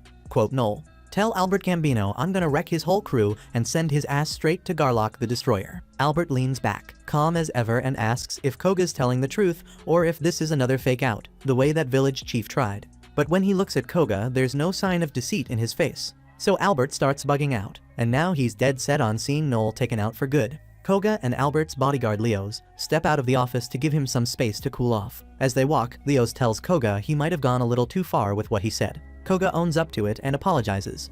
Leos then asks if Koga only said all that because Albert had Miguel killed, but Koga clears it up he never liked Miguel anyway, so that's not it. The real reason Koga had to deliver Noel's message is because he thinks Noel is legit incredible. Even as a talker, Noel pushed himself so hard he could go head-to-head with someone as strong as Koga. Koga knows the kind of pain Noel had to go through to get there. Still, no matter how hard Noel trains, it'll never be enough to beat someone in a combat class. But even with those odds, Noel never lost that fire in his eyes, the one that says he's gonna be the strongest in the world no matter what. After hearing all this, Leo smirks and tells Koga he's basically obsessed with Noel. No rainbow vibes though. Leo's means Koga respects Noel as a rival and wants to push himself to new heights alongside him. Koga thinks it over and realizes Leo's nailed it. Then he wonders how Leo's knows so much about this kind of thing. Leo shrugs and says he's been through something similar, but it was way back in the day. The next day, Albert rolls up on Noel at the Seekers Tavern ready to settle the score. He's got a rank Leo's and a couple of B-rank Seekers waiting outside, feeling real confident he's got this. Albert sits down at Noel's table staring him down and grabs Noel's bottle of wine. He starts chugging it to flex on him, but the wine tastes awful, and he's clearly hating it. Even though he's outnumbered, Noel stays cool and cracks on Albert. He says it's rude to drink someone's wine without asking, though manners might be too much for Albert's tiny brain to handle. Albert gets in Noel's face heated, but Noel doesn't flinch. Instead, he tells Albert to step back, saying his funky breath worse than the penguins is killing his appetite. Albert's ego takes a hit, and he snaps, threatening to cut Noel's tongue out. But before he can make a move, one of the Seekers in the tavern steps up behind him and tells him to chill. The Seeker doesn't know what kind of beef Albert's got with Noel, but he makes it clear nobody's throwing hands with a Seeker in this tavern no matter the reason. Albert, offended, throws his weight around, asking if the dude even knows who he's talking to. The Seeker doesn't flinch. He knows all about Albert's rep, but he and the other Seekers aren't about to let some outsider stroll in and start acting wild. Albert's not used to hearing no, so he flips, ordering Leo's and the bodyguards to take out Noel and everyone else in the tavern. But the crew hesitates. Leo's points out that yes, they could easily wipe out the Seekers since most of them are just C rank, but doing that would stir up a world of problem. They'd have to answer to Don Luciano, and with the heat they're already catching over that drug mess, this could straight up bury the Gambino family. Still, Leo's makes it clear if Albert wants it done, he'll handle it. Albert starts second-guessing, unsure what move to make. That's when Noel jumps in with more fire, calling Albert a spineless fool who can't even make a smart decision under pressure. Albert's face goes red with rage, but Noel keeps going, telling him he'd better calm down. All that anger, it's just gonna speed up the poison coursing through his veins. Hearing that, Albert freezes, confused. Noel drops the bomb he poisoned the wine Albert just chugged. Albert starts panicking, losing his cool, while Noel explains that the second he saw Albert walk in, he laced the bottle. Albert can't believe Noel would pull something so bold, especially when there was no guarantee he'd even drink it. But Noel shrugs it off, it was a simple play. If Albert didn't drink, no harm done. But since he did, game over. Albert starts gagging and trying to puke the poison out, but Noel shuts him down, saying it's already too late. That poison's deep in his bloodstream now, and there's no coming back from it. Albert, straight up losing it, full panic mode, and bolts out of the bar to find a doctor. As soon as he's gone, Leo's turns to Noel, giving him props for being slick. He knows the wine wasn't really poison, Noel just played Albert like a fiddle to scare him off. Leo's studies Noel for a second, and instantly sees what Koga was talking about. The fire in Noel's eyes is no joke. So Leo's throws him a bone, giving him two choices: take this cash and skip town to dodge Albert's wrath, or stay here and get smoked by Leo's right now. Noel plays it smart and takes the money, heading out with Alma. As they leave the city gates, Alma's hyped everything went down exactly how Noel planned it. Noel's relieved it worked out, but he knows the real fight's just getting started. For now, they're going their separate ways for a week. Noel's got something he needs to dig into, and Alma's hitting the woods to train hard enough to outclass Koga next time they throw down. They seal the deal with a fist bump, and Noel promises that when he's back, he'll take down Albert Gambino for good. Fast forward a week, and Noel's back in town. No sooner does he set foot inside than Albert rolls up with his whole army of bodyguards, thinking he's got Noel cornered. Albert, grinning like a maniac, orders them to break all of Noel's arms and legs. He wants the dude to suffer as long as possible. But here's the twist. Leo's and the crew don't even flinch, straight up ignoring the order. Albert's dumbfounded, clueless about what's going on. That's when Noel steps forward and breaks it down for him, since a clown like Albert will never figure it out on his own. Albert's lost all his power over Leo's and the others. Earlier that day, Leo's and the bodyguards were hanging at a bar, drowning in guilt. Albert had ordered them to kill a little girl, and they couldn't shake the image of her clutching a toy like it was her whole world. They're sick over it and start questioning why they're even following Albert's twisted commands. They didn't sign up for this mess, they joined the game because they respected the old boss. But Albert respect isn't even in his vocabulary. They know they can't keep writing for him. Right in the middle of their conversation, Noel walks in and spots the toy they're holding, the gift he gave the daughter from the men's village. Even though her dad was a total snake, Noel still kinda had a soft spot for the little girl. So finding out she got taken out because of Albert hit him a bit. But anyway, he didn't come here to throw hands, he came to talk. Leo's asks if Noel knows what's gonna happen now that he's back in town, and Noel's aware. But he makes it clear he didn't come to fight. He's just here to drop off something that might catch their attention. He pulls out a piece of paper, Albert's birth certificate. Noel got it because he had Loki dig into Albert's background while he was out for a week. Turns out, Albert's got a whole different dad. The former Gambino boss had an affair with Albert's mom before he was born, and as a favor to her, he took Albert in and made him his heir, even though Albert's got no blood relation to the Gambino family at all. But that's not all Noel wanted to look into. He also asked Loki to investigate the former boss's cause of death. What came back was Wild Albert didn't just have no ties to the Gambinos, but he also poisoned the old boss and made it look like the dude just got sick. Albert's shocked Noel figured it out, but he tries to brush it off, saying they can't prove he actually did anything. Noel grins, he's got all the proof he needs because he's got this skill called confess. It's a little trick that forces people to spill the beans on their crime, and once Albert confesses, that's all the proof anyone will need. When Albert's forced to admit it, Leos steps up to him and tells him he's not the boss anymore. He's immoral, dumb, and heartless, and there's no way they can keep backing a guy like him. But Leos isn't all the way done yet. The former boss did name Albert as his successor, so Leos is giving him one last shot to redeem himself. Here's the deal. If Albert fights Noel and wins, he gets to keep running the Gambino family. But Leos knows Albert doesn't stand a chance against Noel, so he gives him the option to choose someone else to fight for him. Albert, being a coward, refuses to take part in this trial. But then out of nowhere, Pinocchio walks in. Turns out, Noel invited her to witness the duel. Now Albert's got no choice but to go along with it. Pinocchio's been scheming to get Albert off his back for a minute, so when Noel came up with this plan, Pinocchio was all in, no questions asked. On top of that, if Noel pulls this off, Pinocchio's throwing him 50 million. Albert's calling Pinocchio out, claiming he's the mastermind behind all this, but Pinocchio snaps back, denying it hard. He's had enough of Albert's whining and straight up tells him to stop wasting time and pick someone to fight for him. If Albert drags this out, Pinocchio warns the fallout's gonna hit way harder. Albert finally gives in and agrees to choose a fighter. Pinocchio lays it down if Albert's fighter wins. Albert's back as the head of the Gambino family, no questions asked. On top of that, Pinocchio will let the chaos Albert caused at the secret tavern slide. But Albert better move fast and make his choice or else. Albert takes a quick look around before turning to Koga, picking him to fight. Noel had this move pegged from the jump. Koga might not be the toughest in the room, but because of his oath to Albert, he can't go against him even if he wanted to. Meanwhile, Alma's itching for a rematch to show she's got more skill than Koga, but Noel steps in cocky as ever, saying he's got this covered.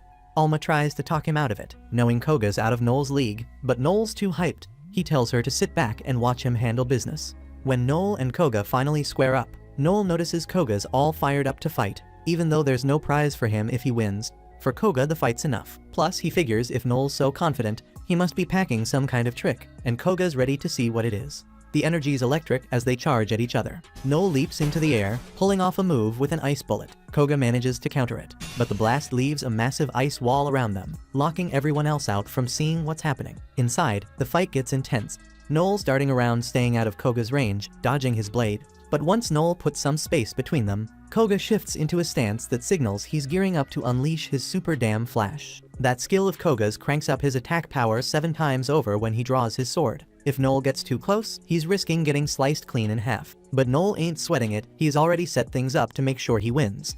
Out of nowhere, Noel tosses his gun aside, claiming it's out of ammo. He says he'll finish the fight with the biggest dagger he's got. But first, he hits Koga with something unexpected. Can you do the thug shaker? Koga's caught off guard, straight confused, and asks what the hell Noel's talking about. Noel ain't serious, though it's all a setup to catch Koga slipping, and it works. Koga hesitates, thinking Noel's got some secret move waiting for him. That split second of doubt is all Noel needs. Koga finally makes a move slashing at Noel's arm, but that's exactly what Noel wanted. While Koga's sword gets stuck, Noel pulls the blade out of his hands.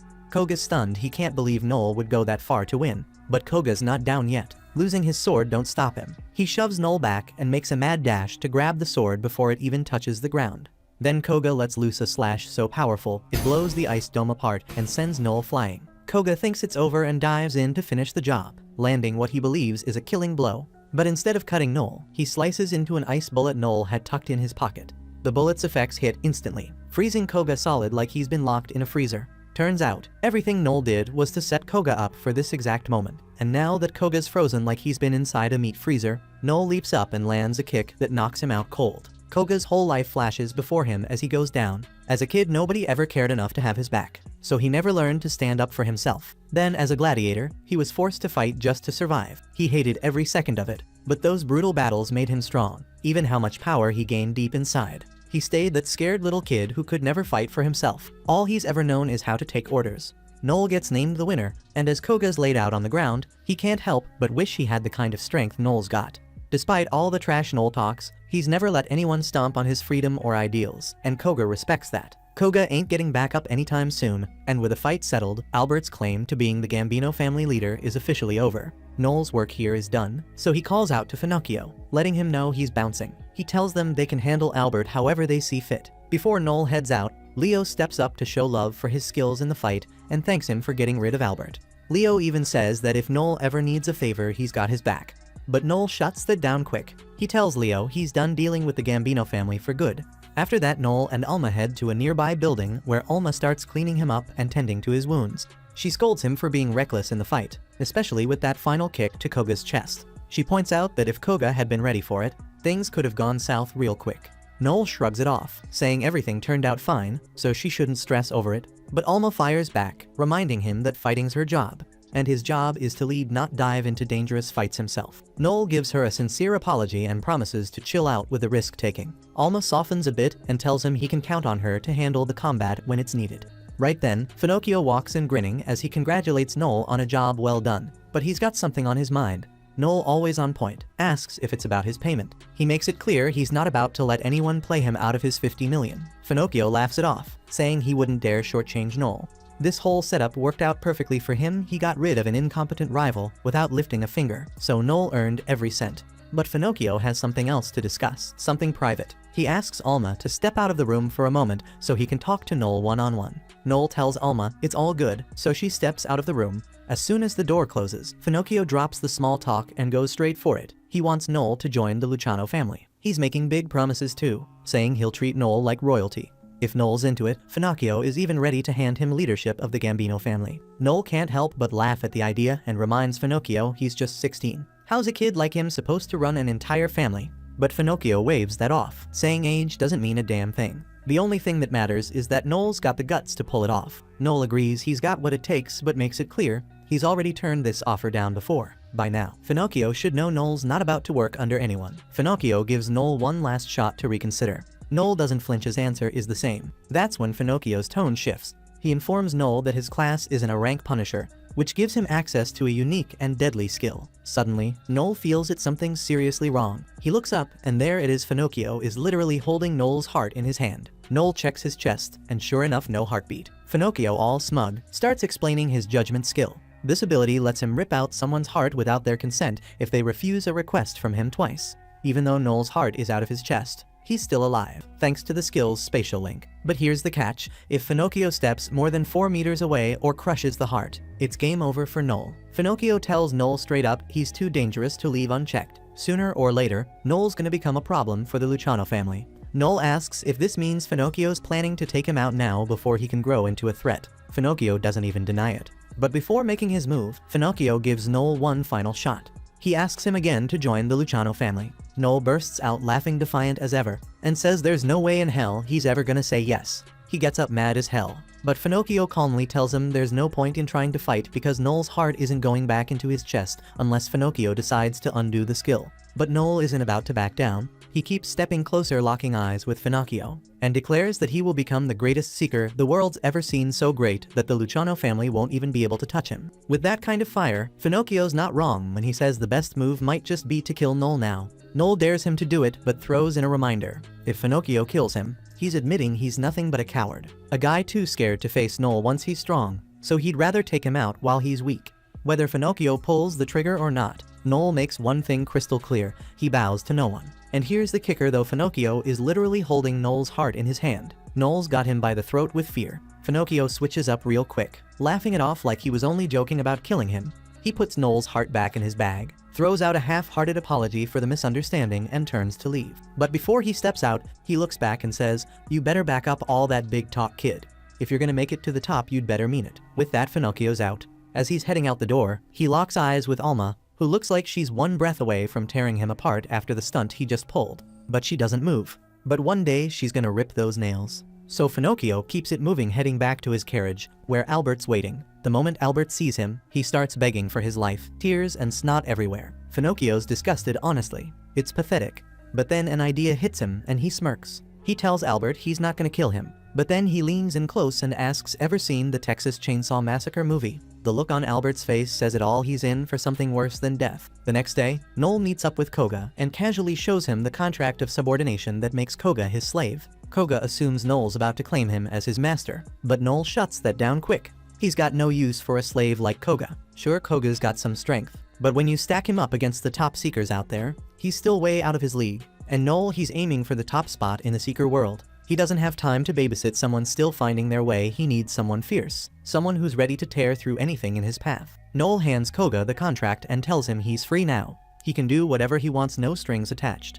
But Koga's spent his whole life being controlled by others, so when freedom lands in his lap, he's not sure how to handle it. There's one thing he's sure of though, he wants to stay by Noel's side and see him achieve his dream. And if Noel needs a wolf by his side, then that's exactly what Koga will become. He asks Noel to let him join Blue Beyond, and Noel agrees without hesitation. Soon after, the team heads out on their first mission. Their synergy is almost flawless. Noel leads the way, giving orders and offering support.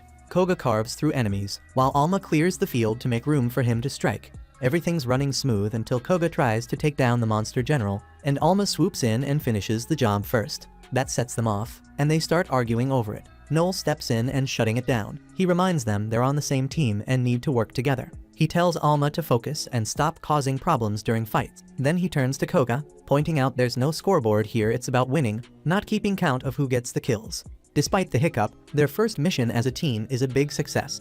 Noel tells them that as soon as they return to Atria, he's registering them as an official clan. Being a clan means they'll be recognized by the state. No more middlemen, no commission fees, just direct access to quests and opportunities. As he talks about the future, Koga notices something on Noel's arm and points it out. Alma sees it too, it's the B rank mark. She makes a comment about wishing it had shown up somewhere more noticeable, but Noel doesn't care. For him, this is proof that he's getting closer to his damn goal of becoming the strongest seeker in the world. The story shifts back in time, and we see Noel running the show, giving his maids directions on how to keep the business running smoother. Then this old man walks in and introduces himself as Harold Jenkins, the guild supervisor. Noel pours the man some wine and Harold takes a sip. He's feeling it, says the wine's good, and guesses Noel's winery must be doing all right. Noel shrugs it off, saying things are okay. He's getting by thanks to his granddad's inheritance and the crew his granddad left behind. Harold's watching Noel and figures he's got a natural gift for leading people. But Noel waves that off too. He says he's not doing anything big and plans to step back soon, letting the servants take over the business. Then Noel flips the vibe, gets serious, and straight up asks Harold what he wants. He reminds him he already told the guild everything about the disaster that hit his town. Harold pulls out a photo of some abyssal beast and says, "This here is the same lord that showed up in your town." Noel doesn't look shocked. He's been knowing the beast's still out there because when his granddad died, two things went missing: the lord's body and his granddad's battle axe. Noel asks Harold if the beast has been taken care of, but Harold drops the bad news. A crew called Night Rage went after it and got wiped out. By the time they sent the Supreme Dragon Clan, the lord had already dipped back into the void. Noel's surprised to hear that, and Harold explains what folks believe. These beasts normally attack out of raw instinct, but this one it might have shown up on purpose. Harold points out that this is the same lord that took down Overdeath, and its recent moves could have leveled it up into a new variant. Noel puts 2 and 2 together, realizing this beast might be as powerful as the 10 Dark Lords chilling at Abyssal Depth 13, and he remembers each of those lords had enough juice to wipe out their entire world. Harold then drops some history. The last time a variant showed up was 40 years ago. That was Cocytus, the silverfish. It took out 3 whole nations like snapping fingers, but eventually got put down by Overdeath's crew, the Bloodsword Federation. Harold adds that was the first time anyone ever took down a variant. Before that, everyone thought the only way to deal with these beasts was to shove them back into the abyss. Noel starts piecing it together. This beast might unleash a disaster that could wreck humanity. Instead of worrying, he smirks, finding the idea interesting. Harold notices that grin and thinks to himself how much Noel reminds him of his grandfather. Harold starts talking, saying he used to be an inspector working with the Bloodsword Federation, and he knew Noel's grandfather well. He explains he dropped by to check in on Noel, but says he's got nothing to worry about now. Then he brings up how Noel's turning 15 next year and can officially begin his journey as a seeker. Harold tries to leave, but Noel stops him, telling him to remember his face. Noel declares he's going to be the strongest seeker ever. Now back in the present, we find Blue Beyond hanging out in a room, waiting for an inspector to check their clan application. Noel tells Koga to stay calm and answer the questions straight, but Koga's sweating bullets, wondering what'll happen if he ticks the inspector off. Noel says it's no big deal, but Alma makes it worse, saying their application's gonna get rejected if Koga screws up. That freaks Koga out even more. He's thinking there's no way he can mess up Noel's dream. Alma, though, she's messing with him, saying if he does mess up, he'll have to kill himself to make up for it. She's low-key hoping he'll die so she can have Noel all to herself. Noel steps in, trying to calm them both down. Right then, they feel a dark, heavy vibe in the air. They tense up, ready for trouble. but it's only Harold stepping into the room. He tells them to chill. There's no need to be on edge. Harold takes a look at their application and spots the clan house and the 20 million fee. He's impressed they've clearly done their homework. Noel pipes up, saying he and Alma are planning to rank up once the clan is official. Harold notices their clan's name doesn't match their party's name. Noel tells him he's planning to switch up the party name as soon as they lock in the clan. Then Harold drops the hammer. He rejects their application. Meanwhile, elsewhere, the Vice Clan Master of Supreme Dragon, a Regalia clan with a 1-star rank, has soloed a Depth 12 Abyssal Beast. His name Zeke Feinstein, the Innocent Blade. Back in the room, Harold explains why he rejected them. He says they're on the hunt for stronger seekers right now, and Blue Beyond doesn't meet his standards. Noel asks Harold what changed. Harold breaks it down, saying they've picked up on a massive mana presence out west near the border. He explains that the underground mana flow is hitting critical levels, and it's only a matter of time before it blows. When it does, a massive abyss will open up, and at depth 13, a variant lord is going to show up. Koga pipes up, asking if they can't just stop it. But Harold shuts that down, saying trying to stop it would trigger even worse disasters. Alma then asks if it's possible to defeat the variant. Harold says they managed to take down Cocytus before, and that's why the Empire is thriving now. But he's real about it. The fight this time will need a huge coalition, with the best seekers on the front lines. Even though they're all strong, Harold admits that after seeing a variant up close, he's not sure they'll win even with all that power. Then Harold makes it clear they can't share any of this with anyone, and once again, he rejects their application, saying the guild doesn't have the resources to train rookies like them. Noel takes the rejection in stride and heads out, his determination reminding Harold of Overdeath, Noel's grandfather. The scene switches to the town, where Koga asks Noel if he's giving up on forming a clan. Noel scoffs, calling Koga stupid, and says this is their chance to make a big move. In a quiet, abandoned alley, Noel explains that while a variant could wipe out humanity, it's also a huge blessing. He reminds them how defeating Cocytus raised the Empire's standard of living overnight. Turns out, Cocytus's heart is being used to purify water for the entire nation. Noel lays it out. Taking down advanced beasts isn't just about survival. It's what drives advancements in magic-engineered civilization. That's why Seekers are treated like heroes. Then he drops the plan. They need to become one of the Regalia clans fast. Koga freaks, saying it's way too soon, they don't even have a clan yet. Alma remembers Noel saying earlier that they'd join the Regalia in a year. But Noel, he's speeding things up. He says they're gonna do it in half a year. He tells them they'll gain enough experience in the next few months to stand out as a clan. Ideally, they'll even get called to fight a variant within the year. If they take down that beast, their names will be legendary, etched into history as some of the strongest seekers ever. That's why there's no time to waste. Noel figures they need to stack up skills and knowledge before they even form their clan if they want a shot at joining the Regalia. While thinking it over, Noel hears a newspaper vendor yelling about Zeke taking out a Depth 12 Lord. That gives him an idea. He realizes they need a spectacle, something big and dramatic to grab the public's attention and give people a story they won't forget. He tells his crew he'll cook up a plan. Next, we see Noel ranking up and picking a subclass strategist. A gnome helps him through the process. Afterward, Noel breaks down what being a strategist means: boosted brainpower, the ability to analyze fights in real time, and making snap calls based on predictions. Later, Noel's walking through town and spots Zeke surrounded by a group of women, all trying to get him to grab some white coffee with them. Zeke notices Noel walks over and surprisingly knows who he is. Noel puts on the nice guy act, greeting Zeke politely. He casually drops some knowledge about the city's top seekers, saying there are 3 X ranks around. First is Victor Crosser, the beginning one and master of Supreme Dragon. Then there's Leo Eden, the King Slayer and master of Pandemonium. And finally, there's Zeke Feinstein, the Innocent Blade. Zeke recognizes Noel as Overdeath's grandson, and even remembers hearing about him taking down the Gambinos.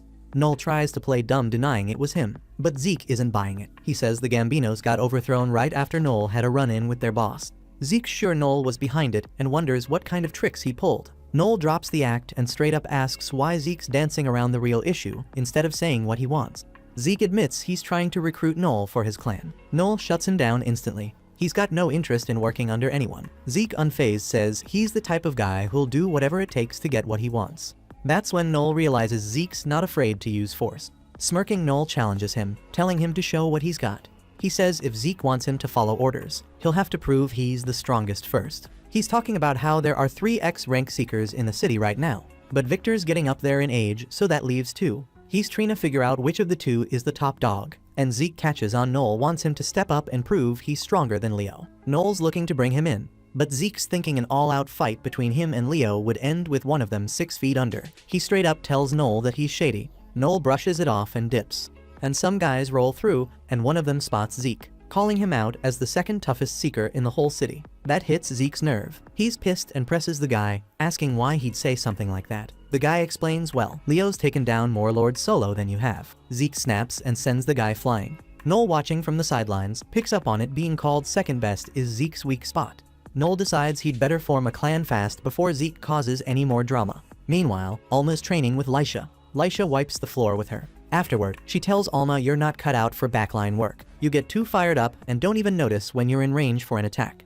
She breaks it down. Being a backliner means keeping the battlefield in check and staying aware of everything. She says Noel's a prime example of that. Alma starts thinking maybe she's better off being an assassin instead. Lisha agrees but reassures her, saying that while party balance is important, Noel knows how to use her strengths no matter what. That's when Ophelia, another elf, shows up. She's hyped to see Lisha, and they hug it out since it's been a minute. Ophelia notices Alma and asks if she's the new recruit. Lisha smiles and says, no, this is my best friend. She just joined as a seeker, so I'm showing her the ropes. Lisha then introduces Ophelia, mentioning she's with a party called the Winged Knights and that they're both from the same village. Ophelia's whole crew rolls up next. She introduces them one by one. Vaslav, the summoner, Kain, the lancer, and their leader Leon Frederick. Ophelia turns to Alma and says she's welcome to hit them up if she ever needs anything. Alma thanks her, but Ophelia brushes it off, saying it's what fellow seekers are supposed to do, especially with some shady folks trying to throw their weight around. She starts dropping tea about Noel, calling him out as the leader of Blue Beyond and warning Alma to steer clear of him. According to Ophelia, he sold his own crew as slaves and made deals with the mob. She paints him as nothing but bad news and even says he's got some new members now, but she's sure they're no better than him. Alma listens with a smirk, clearly amused, but Leon steps in and cuts Ophelia off. He tells her it's not right to judge someone she doesn't even know. Ophelia backs down and apologizes, and the crew heads out. Lisha looks at Alma and says sorry for Ophelia running her mouth. Alma waves it off, saying it doesn't bother her since most of what Ophelia said was true anyway. Later, Noel is chilling with Loki, and we find out Noel had him dig up a list of all the B-rank parties. One party from the west catches Noel's eye. Loki knows about them too and says they've got a rep for being humble and reliable. He's surprised they're still not a clan. Turns out they're talking about Leon's crew, the Winged Knights. Loki goes on, saying their leader Leon isn't just good looking, he's crazy strong. In fact, Loki thinks Leon might be the top B-rank seeker. Loki then remembers Noel hit B-rank too and congratulates him, but Noel brushes it off. He knows it's just Loki blowing smoke. Noel shifts gears, deciding to use Leon as a stepping stone. He figures everyone's got a weak spot, and he's dead set on finding Leon's. He mutters to himself about how once you crack someone at their weak point, they start falling apart. Loki notices the nasty look on Noel's face and calls him out for it. But Noel shrugs, saying he'll do whatever it takes to claw his way to the top. First up, Noel's got recruiting on his mind. He heads straight to the prison to meet Hugo Capelia. Hugo gets pulled out of his cell and brought to a spot where he can talk with Noel. The moment Hugo walks in, Noel clocks the fact that the man's looking way thinner than the last time he saw him. It hits him hard. If Hugo keeps dodging the food here, he's gonna waste away. And that's the last thing Noel's trying to let happen. Noel's been eyeing Hugo for a while now. Hugo's not just anyone, he's an elite puppeteer, one of the best to ever do it. The problem is, he's sitting on death row accused of some nasty crime. Back when he was free though, the dude was a legend. Puppeteers aren't your average fighters. They mix creativity and combat, using puppets to adapt to any fight. Hugo's name carried weight in the Seeker world, but he was a lone hero, never rolling with a crew. At one point, he stepped away from the Seeker life to focus on crafting puppets full time. He was good too, real good, but then everything went south when he got locked up. Hugo tells Noel it's a waste of time trying to recruit him. What's the point? I'm as good as dead. But Noel's not hearing it. He's got a plan to spring Hugo, and to prove it, he snaps his fingers and calls for tea from a nearby guard. What's wild is, the guard doesn't hesitate and follows through. At first, Hugo thinks Noel must have slid the guard some cash, but Noel sets him straight. He's got dirt on them. Blackmail's the name of the game, and with it, Noel's pulling all the strings right now. He makes it clear, he's dead serious about getting Hugo out of this joint. Hugo wants his freedom back, but teaming up with Noel, that's a whole other thing. Hugo's got no love for Seekers. In his eyes, they're a bunch of reckless liars, always faking their strength. And Noel, he's worse, cold, ruthless, the kind of guy who'd snatch your fries without thinking twice and do whatever it takes to hit his goal. Noel takes that jab as a win, smirks, and stands up to leave. But before heading out, he makes one thing clear, he's not giving up until Hugo's rolling with his crew. Later, Noel links up with Alma and Koga at the Rock Hard Tavern. It's their new meet-up spot from now on. Koga's hesitant, though this joint's only for B-rank seekers. But with Noel and Alma both rocking B-rank status, their squad's got the credentials to walk in without a hitch. The moment Noel and his crew step into the spot, every head in the room turns their way. It's their first time here, and folks are clocking them right off the bat. But one dude in particular, this big guy named Edgar, isn't feeling their vibe at all. He stomps over to Noel ready to start some drama. First thing out of Edgar's mouth, he calls Noel a coward for having a pretty untouched face. Noel doesn't flinch. Instead he fires back, saying the only reason Edgar's got a mug full of scars is because he's trash in a fight. That hits a nerve, and Edgar's fists are twitching. But Noel ain't worried, he's got a trump card. Noel starts dropping info that stops Edgar in his tracks. His home address, the fact that his wife's pregnant, and even the name he picked out for his baby. Edgar's floored. How the hell do you know all that? Noel doesn't bother answering. Instead he leans in and says calm as can be how tragic it'd be if Edgar's house caught fire with his pregnant wife inside. Then he gives Edgar the green light to throw the first punch if he's feeling brave enough to risk it. Edgar backs off quick, not willing to gamble with his family's safety. With the whole bar still locked on him, Noel takes the chance to introduce himself loud and clear, making sure nobody's gonna step to him again. Then the crew settles at the bar, but Noel doesn't let them get too comfortable. He reminds them they've got a job to do, and sure enough their target walks in right on cue. The wing knights roll in and head for their table, but one of them, Ophelia, spots Alma at the bar. She's caught off guard seeing her there. Noel uses his telepathic talker skill to ask Alma what's up, and Alma breaks it down she met Ophelia once during training. They're not friends or anything, but they crossed paths. Alma also drops a warning. Ophelia can't stand Noel, and that's music to his ears. Makes stirring the pot way easier. Noel doesn't waste a second. He steps up, introduces himself as Noel Stalin, and as soon as the name leaves his mouth, Ophelia's smile vanishes. Her face twists in rage, and she starts yelling about how he sold his own party members as slaves. Noel stays cool, saying he doesn't regret a thing and wouldn't hesitate to do it all over again if it meant achieving his goals. That's the last straw for Ophelia. She lunges at him. But before she can even get close, Koga steps in, grabs her wrist, and calmly warns her. If she wants to get to Noel, she's gonna have to go through him first. And if it comes to that, he's more than ready to draw his blade. Just then, Leon catches the commotion and comes over quickly to see if Ophelia's okay. But Noel cuts in, saying Ophelia's the one who started it. She just tried to attack him out of nowhere, so of course his crew had his back. Hearing it laid out like that, Ophelia realizes how bad it sounds. She apologizes to Leon for losing her temper, and Leon in turn apologizes to Noel on behalf of his teammate. Noel brushes it off, saying you can't expect much from a useless elf. That comment doesn't sit right with Leon though. Sure, Ophelia might have overreacted, but that doesn't give Noel the right to insult her. Noel doesn't back down. He basically tells Leon he's just a useless, stuck-up jerk if he thinks he can lecture Noel on how to act. Leon's pissed but keeps his cool. Instead of escalating, he turns around and leaves with his group. Once Leon's out of sight, Koga turns to Noel and asks if he really needed to go that hard, especially since Leon seemed like he was genuinely trying to make peace. But Noel's got it all figured out, it's part of his bigger plan. He explains the details to Koga and Alma, and they're both stunned at just how ruthless Noel's scheme is. But Noel doesn't flinch. He lays it out for them. In the Seeker world, it's survival of the fittest. The weak don't always lose, it's the ones who get cocky who end up falling the hardest. And Noel, he's planning to use Leon and his crew as stepping stones to level up his game. Meanwhile, in Harold's office, his granddaughter straight up asks him who he wants as the raid captain for the upcoming Valiant Abyss. Harold calls her out, saying it's rude to talk to him like that, he's still her superior, even if he's her grandpa. Marion doesn't care and just tells him to answer the question. She thinks the job should go to Leo Eden. He's a lazy bastard, but his strength is unmatched. Zeke's another option, but in her opinion, there's no way he can measure up to Leo. Harold says he thinks Noel will end up as raid captain. Marion's floored. She reminds him that Noel's clan application was already rejected, but Harold's sure Noel will find a way to pull it off anyway. Harold's so sure of himself, he even makes a bet with Marion about it. If Leo Eden ends up as raid captain, I'll quit my job and go sell hot dogs on a beach in Florida. But if Noel pulls it off and becomes raid captain, you gotta go to etiquette school. Marion doesn't love the idea of sitting through etiquette school, but she's not the type to back down from a bet, so she agrees. Later that night, Kyne's walking down the street when he spots two drunk guys chatting about their dreams, and it takes him back to his childhood with Leon. Leon's always been a good-hearted guy, almost too good for his own good. Back in their village, he used to get picked on by the local troublemakers because he kept snitching on them. Leon thought he was doing the right thing, those guys were stealing after all, but the delinquents didn't see it that way and planned to rough him up even more. Before they could though, Kyne stepped in. The bullies bolted the moment they saw Kyne. Afterward, Kyne asked Leon why he didn't fight back. Leon was a swordsman, so he could have taken them all down in no time. But Leon shook his head, saying it didn't feel right to fight violence with violence. That's when Kyne realized Leon was serious about wanting to do the right thing, so he suggested they become Seekers. Kyne says there's nothing more righteous than taking out the monsters crawling out of the abyss. Years later, they did just that.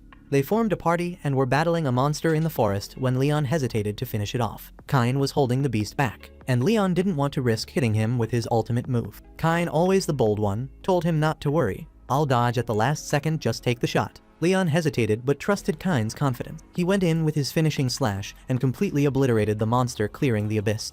It was their first time clearing a level 7 abyss. While the rest of the crew was celebrating, Leon rushed to check on Kine, making sure he was okay. Luckily, Kine was fine, and he knew this win would boost their party's reputation. They'd originally named themselves Twilight Glint, but everyone agreed that name sucked. People started calling them the Winged Knights instead, inspired by Leon's ultimate move. There's no question Leon is the heart of their team. Fast forward to the present, and Kine's sitting at a bar with Leon, asking why he got so worked up earlier when he confronted Noel. Leon doesn't really know why he got so worked up earlier, but Kine has a pretty good guess: it's probably jealousy. Noel's a new seeker, but he's already climbed to B rank and walks around like he owns the place. After thinking it over, Leon realizes Kine's right, he is jealous of Noel. But that doesn't mean he's bitter about it. He actually respects the grind and determination Noel must have had to rise through the ranks so fast. Kine's glad Leon can sort out his feelings, but just because Noel's talented doesn't mean they should sit back and let him leave them in the dust. He pulls out a letter he got from the guild. It says all capable parties should consider forming a clan, and Kine thinks this could be the perfect opportunity for their group to grow stronger. Turns out, everyone in the party got the same letter, including Leon. Leon was actually planning to bring it up when he called everyone to the bar earlier,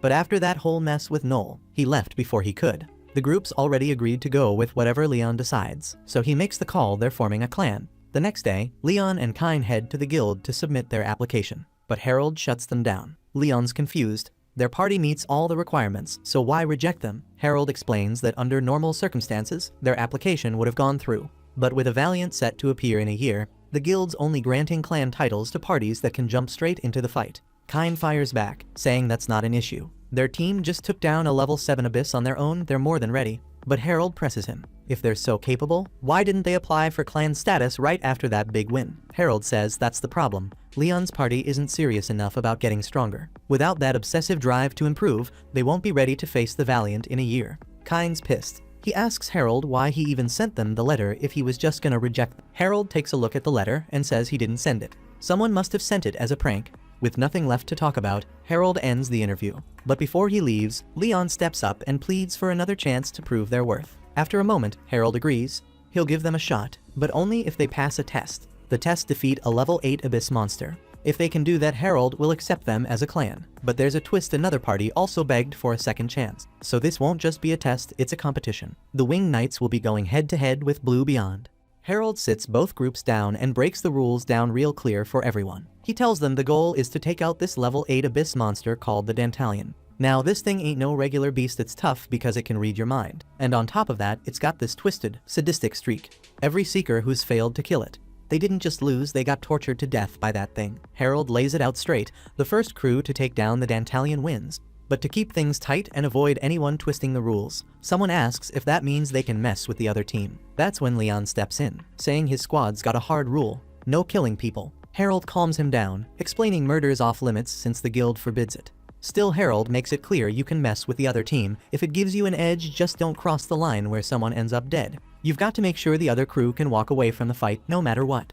To keep everyone honest, Harold's gonna use his special skill to keep an eye on the whole competition. That way, nobody can cheat without getting caught. Nobody's raising a fuss about the rules so far. But then Noel speaks up with a condition. He says it's only fair if everyone starts the competition in top fighting shape. Harold's cool with that, and since nobody else has anything to add, he moves on. Harold makes it crystal clear. This competition is a one-shot deal. There won't be no do-overs. To make sure everyone brings their A game, he's throwing in a serious penalty. The losing team, they're done. Their squad gets disbanded and they're banned from putting it back together. If anyone tries to dodge this punishment, they'll lose their Seeker's license. Harold asks one last time if they're all sure they want to go through with it. Noel doesn't even blink, he signs his name without hesitation. After checking with Kine, Leon signs too. With that, Harold locks it in. The competition is set for 3 days from now, so they better get ready. Before heading out, Leon shakes Noel's hand and tells him straight up, "I'm bringing everything I've got when we face off." Even though Leon's team is stacked with strength and experience, things just got interesting. Noel leveled up and became a strategist. With his sharper thinking, he's already picturing Leon losing miserably. The big day rolls around, and Harold steps up to welcome both squads, laying down the rules one last time. The challenge is simple. Dive into the abyss and take down a Dantalion. First team to pull it off wins, starting on Harold's signal. Once it kicks off, Leon's ready to roll. But then he notices something bizarre. Noel's squad just plops down and starts having a picnic. Confused, Leon demands to know what's going on. Noel calmly replies, "We're having lunch. You guys can make the first move." Leon's head is about to explode. He starts yelling at Noel to take things seriously. But Kyne steps in, telling Leon to chill, it's not worth wasting energy on him. So the winged knights head into the abyss. That's when Ophelia's sharp ears pick up a swarm of monsters closing in, and she warns the group to get ready. But before the fight begins, Václav speaks up with something to share. He tells Leon that before the competition, Noel pulled him aside and tried to get him to betray the team. Václav shut him down, of course, but he's bringing it up now, just in case Noel approached anyone else. Turns out Noel did. Both Kyne and Ophelia admit he came to them too. Leon's stunned. Noel tried to flip everyone in the squad except him, but the team quickly reassures him they'd never turn on him. They laugh it off, saying Noel's talk about freedom didn't even make sense. They figure he was just planting seeds of doubt to mess with their heads. Thankfully, they cleared up any confusion fast, because the horde of monsters is on them now. No more talking, it's time to throw down. Meanwhile, back outside the abyss, Noel's crew is still chilling, enjoying their picnic like they don't have a care in the world. Harold, watching from the sidelines, has a lot on his mind. Earlier, he admitted to Noel that he was impressed by how he tricked the winged knights into playing right into his hands. But Harold made one thing clear: he couldn't overlook the fact that Noel forged official guild letters to pull it off. Noel straight up asks Harold if he plans to disqualify him for what he did. Harold thinks about it, but decides to let it slide. Then he looks at Noel and asks if he really thinks he can win. Noel doesn't hesitate, he's 100% confident. Winning is what his grandpa always taught him to do. But in the present, Koga's starting to get uneasy. He points out that they might be wasting too much time here, and there's a real chance the winged knights could actually take down the Dantalion. Noel isn't worried though. He reminds Koga that this is all part of the plan. The winged knights are no joke, they're a powerhouse squad. Noel knows they've got to play this smart, especially with Leon in the mix. Leon's not just a great leader, he's strong, sharp, and makes clutch decisions. And then there's his unique Angel Wings ability. When Leon activates it, his mana flow cranks up, letting him fire off skills with zero cooldown. It's like he's got a gift straight from the heavens. But sometimes even great talent can become a weight. Noel tells Koga and Alma to relax, he's sure they'll come out on top, because he's already planted seeds of doubt that are going to tear the winged knights apart. He made sure everyone but Leon knows what's coming. Leon, the guy they all trust, is going to end up betraying them. Before the match, Noel had a little chat with Kyne at the bar. As soon as Kyne spotted him, his mood shifted to full-on hostility. But Noel calmly reminded him about the no interference rule. The deal was simple. All participants had to show up in perfect fighting shape. So technically, Noel talking to him like this wasn't breaking any rules. But if Kyne tried to throw hands, that would have been a violation. With that out of the way, Noel cut to the chase. He asked Kyne to betray Leon. Kyne couldn't help but laugh hard. He couldn't believe Noel thought it would be that easy to flip him. Still, curiosity got the better of him, and Kyne asked what he'd get in return. Noel's answer was simple: freedom from Leon. That stopped Kyne's laughter dead in its tracks. Seeing he had Kyne's attention, Noel kept going. He pointed out how unbalanced the winged knights are. Almost all their strength comes from Leon. Even if they formed a clan, they'd never keep up with him, no matter how hard they worked. Leon's raw talent would always leave them in the dust. Kyne admits that Noel's got a point about Leon being the strongest in the crew, but he's still all in to support Leon because they're like brothers, sworn loyalty and all that. But as Kyne was heading out of the bar, Noel dropped one last warning. If Kyne didn't betray Leon, Leon was gonna betray him first. Back in the present, the squad is throwing down with the Dantalion. They've already wiped out all the smaller monsters, but this thing can read minds, so making progress is tough. Václav tries to catch it off guard with a fire spell, but the Dantalion dodges it easily. Sneak attacks won't work when it knows your every move. The only one who can keep up is Leon, thanks to his Angel Wings skill making him fast enough to fight the Dantalion on even ground. Then the Dantalion leaps into the air with a handful of rocks. Leon sees what's coming and yells out a warning right before the monster unleashes a hailstorm of stone. Outside the abyss, Koga can hear the chaos inside and asks Noel if they're really just gonna sit back and do nothing. Noel stays calm and tells him they're waiting until the winged knights are pushed to their limit before stepping in. After the hailstorm, most of the winged knights are still holding it together, but Ophelia's been taken down, lost an arm from those rocks.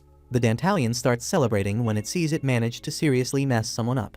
But Leon's not letting Ophelia go out like that. He orders the rest to retreat with her while he holds the monster off. Leon throws up his holy shield to keep the Dantalion busy. The monster mocks him, calling Leon a strong toy while saying the others are too weak to win. Leon doesn't argue, admits they're not strong enough right now, but he's a seeker who never gives up. Even if they can't win today, he's gonna keep fighting. He uses his invincible skill to blind the Dantalion for a second and makes a break for it, catching up to the rest of the squad. Hidden behind a barrier, Vaslov gets to work with healing magic to reattach Ophelia's arm. Thankfully, she starts feeling it again, but she still can't move it much, so using her bow is off the table for now. Ophelia apologizes to Leon for being such a burden, but Leon quickly shuts her down, telling her there's no need to worry about that. Still, as much as it pains him to say it, he starts to admit they might need to give up on defeating the Dantalion. Before he can finish, Kyne cuts him off. He's got a plan. He'll act as a decoy to draw out the Dantalion, and once he does, Leon can hit it with his ultimate slash attack. Leon immediately says no. That attack will burn through the last of his mana, and since it's an area of effect move, there's a high chance he'll hit the rest of the squad too. But Kyne reminds him this is exactly how they took down that level 7 monster before, and right now it's their only shot. Vaslov's concealment spell is keeping them hidden for now, but attacking from inside the barrier will shatter the spell. A sneak attack from here isn't on the table. Kyne says he'll try to lure the Dantalion as far away as possible to keep everyone safe, and he's not planning on dying either. He swears he'll dodge at the last second, just like before. Kyne's confident, telling Leon everything will be fine, but Leon shakes his head. That plan won't work. The Dantalion can read minds. It'll figure out that Kyne's just a decoy the second he moves. Frustrated, Kyne asks Leon what he wants to do then. If they retreat now, they lose the competition, and their party gets disbanded. Leon takes a breath and says there's another way. He suggests teaming up with Noel. The rest of the squad stares at him in disbelief. Kyne explodes, shouting that Noel's their enemy, and there's no way they can join forces with him. Leon stays firm. He explains that if they work with Noel, they might not get approved as a clan, but at least they can avoid disbanding the team. Most importantly, no one will have to sacrifice themselves. For Leon, that's the only right choice. Kyne doesn't care about doing the right thing right now. What really stings is that Leon seems to trust Noel more than him. Leon, realizing how bad things are, admits that right now, Noel's the one who's more likely to come through than Kyne is. That hits Kyne like a ton of bricks. He walks up to Leon and stabs him in the gut. He admits he's been jealous of Leon's talent this whole time, but he still thought of him like a brother, so he stuck by him. Kyne says he would have given his life for Leon because he thought Leon trusted him, but now he just wants out. Before Leon can respond, the Dantalion lands right in front of the group, and for a second they're all frozen with fear. But then something unexpected happens. The Dantalion isn't coming for them. It's after Noel, who just showed up. Noel shoots a bullet to distract it and tells Koga to attack from above. To the Dantalion's surprise, it can't read their minds. Noel and the crew had been training for this. They've been using his mind link skill, so now they can follow his orders without thinking, making it impossible for the Dantalion to read their thoughts. And as for Noel, with his sharp strategist mind, he's thinking so fast the Dantalion can't keep up. The Dantalion starts getting a massive headache from trying to read Noel's mind, and in desperation, it rips out its third eye to stop hearing Noel's thoughts. But that's exactly what Noel was waiting for. Now he can give the signal for Alma to finish the Dantalion off. Alma fires up her acceleration move and dashes in, acting as if she's about to land a blow. But that's a setup, a fake out to bait the Dantalion. As it gears up to counter her, Alma flips the script and pops off her next skill, phasing clean through its hand. That's her phantom skill, a slick trick she picked up after leveling up. It lets her go untouchable once a day, slipping past anything physical. While the Dantalion's wide open, Alma wastes no time. She unleashes a rapid strike and punches a clean hole straight through its chest. The abyss is cleared, and Noel's crew snags the win. To top it off, the fight gives Koga the boost he needed to level up, putting him back on equal ground with Noel and Alma. Koga's all smug about it, rubbing it in Alma's face, when Kyne steps up and says this whole setup must have been part of Noel's plan. Noel doesn't even bother denying it. He spills the tea. He masterminded everything. He pushed the guild to host the competition, picked the Dantalion because it was the perfect opponent, and even sent out fake letters to stir up the Winged Knights into chasing the clan dream. Kyne is fuming. He grabs Noel by the jacket, ready to throw down. But Noel stays cool and reminds Kyne that their downfall isn't all on him. Kyne and the crew did plenty of damage on their own. Jealousy pushed Kyne to betray Leon, and that cracked the foundation of the whole squad. Yes, the Winged Knights are strong, but Leon's the only one truly built different. The rest of them were just riding Leon's coattails, and deep down they all knew it. That buried envy rotted their bond from the inside out. He gave it a little shove. Noel breaks it down further. Leon messed up too. If Leon had trusted Kyne, maybe the betrayal wouldn't have gone down that way. Then Harold rolls in, shutting everything down. He announces Noel's team as the winners and makes it official they're now a recognized clan. Meanwhile, the Winged Knights as the losers are disbanded on the spot. The news spreads fast through the capital. Folks are shook, especially since the Winged Knights had a real fanbase out there. But that's the game, and Noel played it to perfection. The Winged Knights are in pieces now. Ophelia's done with a seeker life. She doesn't think she's cut out for it. She says her goodbyes to Lysha and walks away. Vaslov, though, doesn't waste a second. That same day, he takes an offer from another crew and moves on. While all that's happening, Noel heads over to see Hugo and lay out everything that went down. Hugo isn't too thrilled. He says the Wing Knights were one of the few groups of genuinely good people, and it's a shame they're gone. Noel doesn't feel bad about it though. In his mind, the Wing Knights were already falling apart, and all he did was give things a little push to speed it up. Hugo catches on to Noel's real game. He figures out Noel was after something more, but he's stumped about how crushing the Wing Knights is supposed to convince Leon to join him. Noel's got it all mapped out though. He tells Hugo not to sweat it, he's got a plan to get Leon on his team. Once Leon's on board, Noel says he'll come back for Hugo too. After dropping that bomb, Noel walks out of the prison. Elsewhere in the city, Kyne is busy drowning his guilt in booze, trying to kill his liver one drink at a time. He asks the bartender for another round, but the bartender cuts him off. He's worried Kyne's spiraling too far. The bartender knows what went down, but he reminds Kyne that he's still young and can start fresh with another crew. Kyne shakes his head, he can't see a way forward. Thinking back, if Leon had gone with Kyne's plan, it would have been a death sentence. Leon's choice back then was the only way to protect the group, and Kyne stabbed him for it.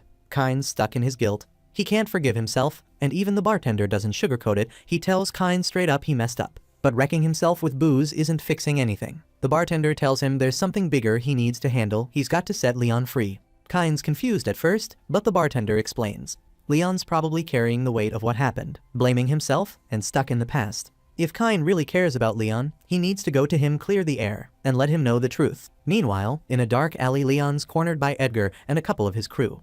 Edgar saw the news about the Wing Knights and couldn't pass up the chance to kick Leon when he's already down. Edgar's been holding a grudge against Leon for ages. He can't stand how Leon always had a spotless rep and everybody loved him, while Edgar's been treated like trash. And to be real, that's mostly because Edgar is trash. Now that Leon's crew is gone and he's got no fight left in him, Edgar figures it's the perfect time to take him down. But before Edgar can make his move, Noel and his squad roll up and wipe out Edgar's backup in no time. Edgar's yelling, asking what Noel's even doing here. Noel plays it cool, saying he's just out for a walk. Edgar isn't buying it and tells Noel to bounce because he's in the way. But Noel doesn't like the way Edgar's talking, so he tells him to watch his mouth. Edgar takes it as a challenge and gears up for a fight, but his crew isn't as dumb as he is. They know they've got zero chance against Noel's squad, so they scatter.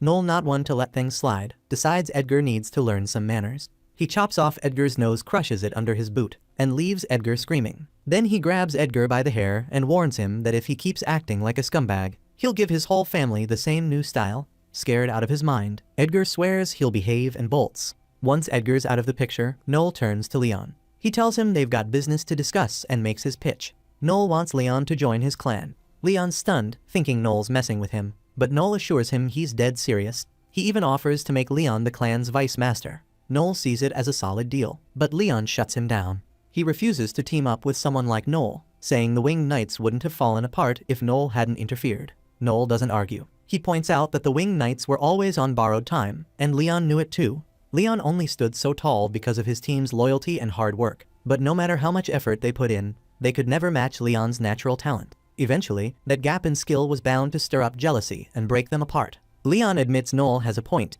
but he still can't bring himself to join. Doing that would mean letting go of everything the Winged Knights stood for, and he's not ready to do that. Noel asks Leon if he's really planning to quit over this. He tells him straight if Leon walks away now, the glory of the Winged Knights is dead and gone.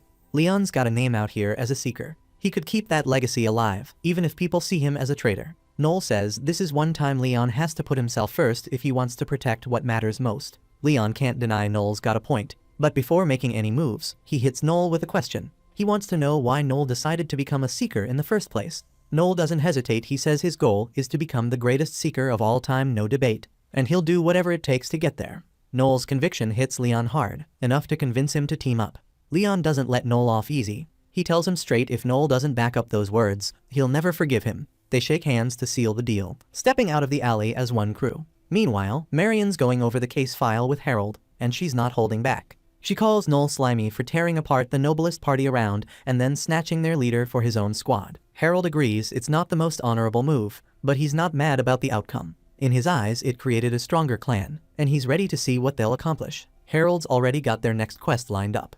An abyss popped up the other day, depth level 9, the toughest challenge they've ever faced. At the center of it is the ghost controlling Wolfgarmer. As Noel, Leon, and the rest of the crew walk through the city, people start throwing shade at Leon, calling him a hypocrite for teaming up with the guy who wrecked his old squad. Noel tells him to let it roll off his back. He says once Leon proves himself, those same people won't have the guts to talk trash anymore. Before they can move on, someone yells Noel's name from behind. It's Kine, and he's heated. He blames Noel for everything and says he's going to kill him. Leon steps in between them, trying to calm Kine down. He tells Kine that taking Noel out won't fix anything, but Kine's not hearing it. He calls Leon a traitor and says if Leon's so determined to protect Noel, then Kine will take him down first. Kine leaps at Leon, forcing him to defend himself, and the tension explodes right there in the street. As Leon moves to counter Kine, he catches the smirk on Kine's face and realizes what's going on. Kine's pulling this stunt on purpose, trying to boost Leon's image. Leon keeps it cool, knocks Kine out as gently as possible, and lays him on the ground.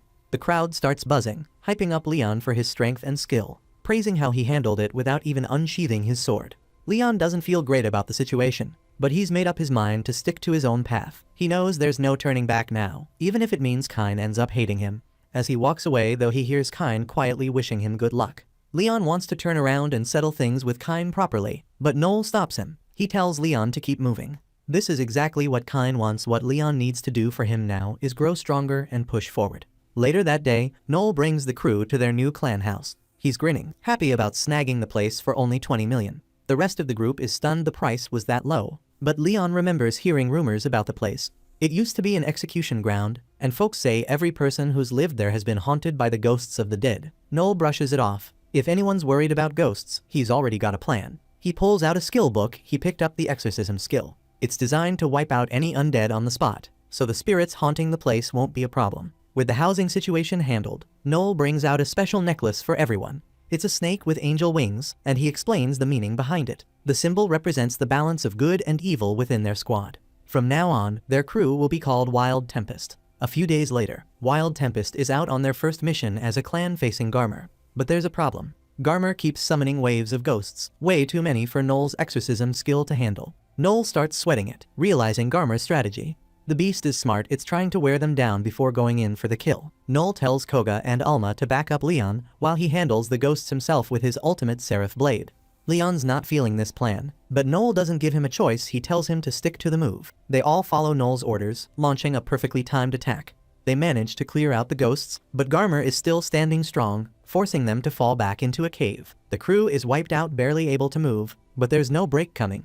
Garmer charges into the cave, growling that he's about to make them his next meal. Before Garmer can do anything, Noel steps forward and throws out an offer. He says he's got some valuable info for Garmer if it agrees not to eat them. Garmer's intrigued and asks Noel what he's got to share. Noel casually pulls a mister from his pocket and sprays it into the air. Garmer looks confused, not seeing how this mist could possibly help him. Turns out, it's not meant to help Garmer, it's meant to take him out.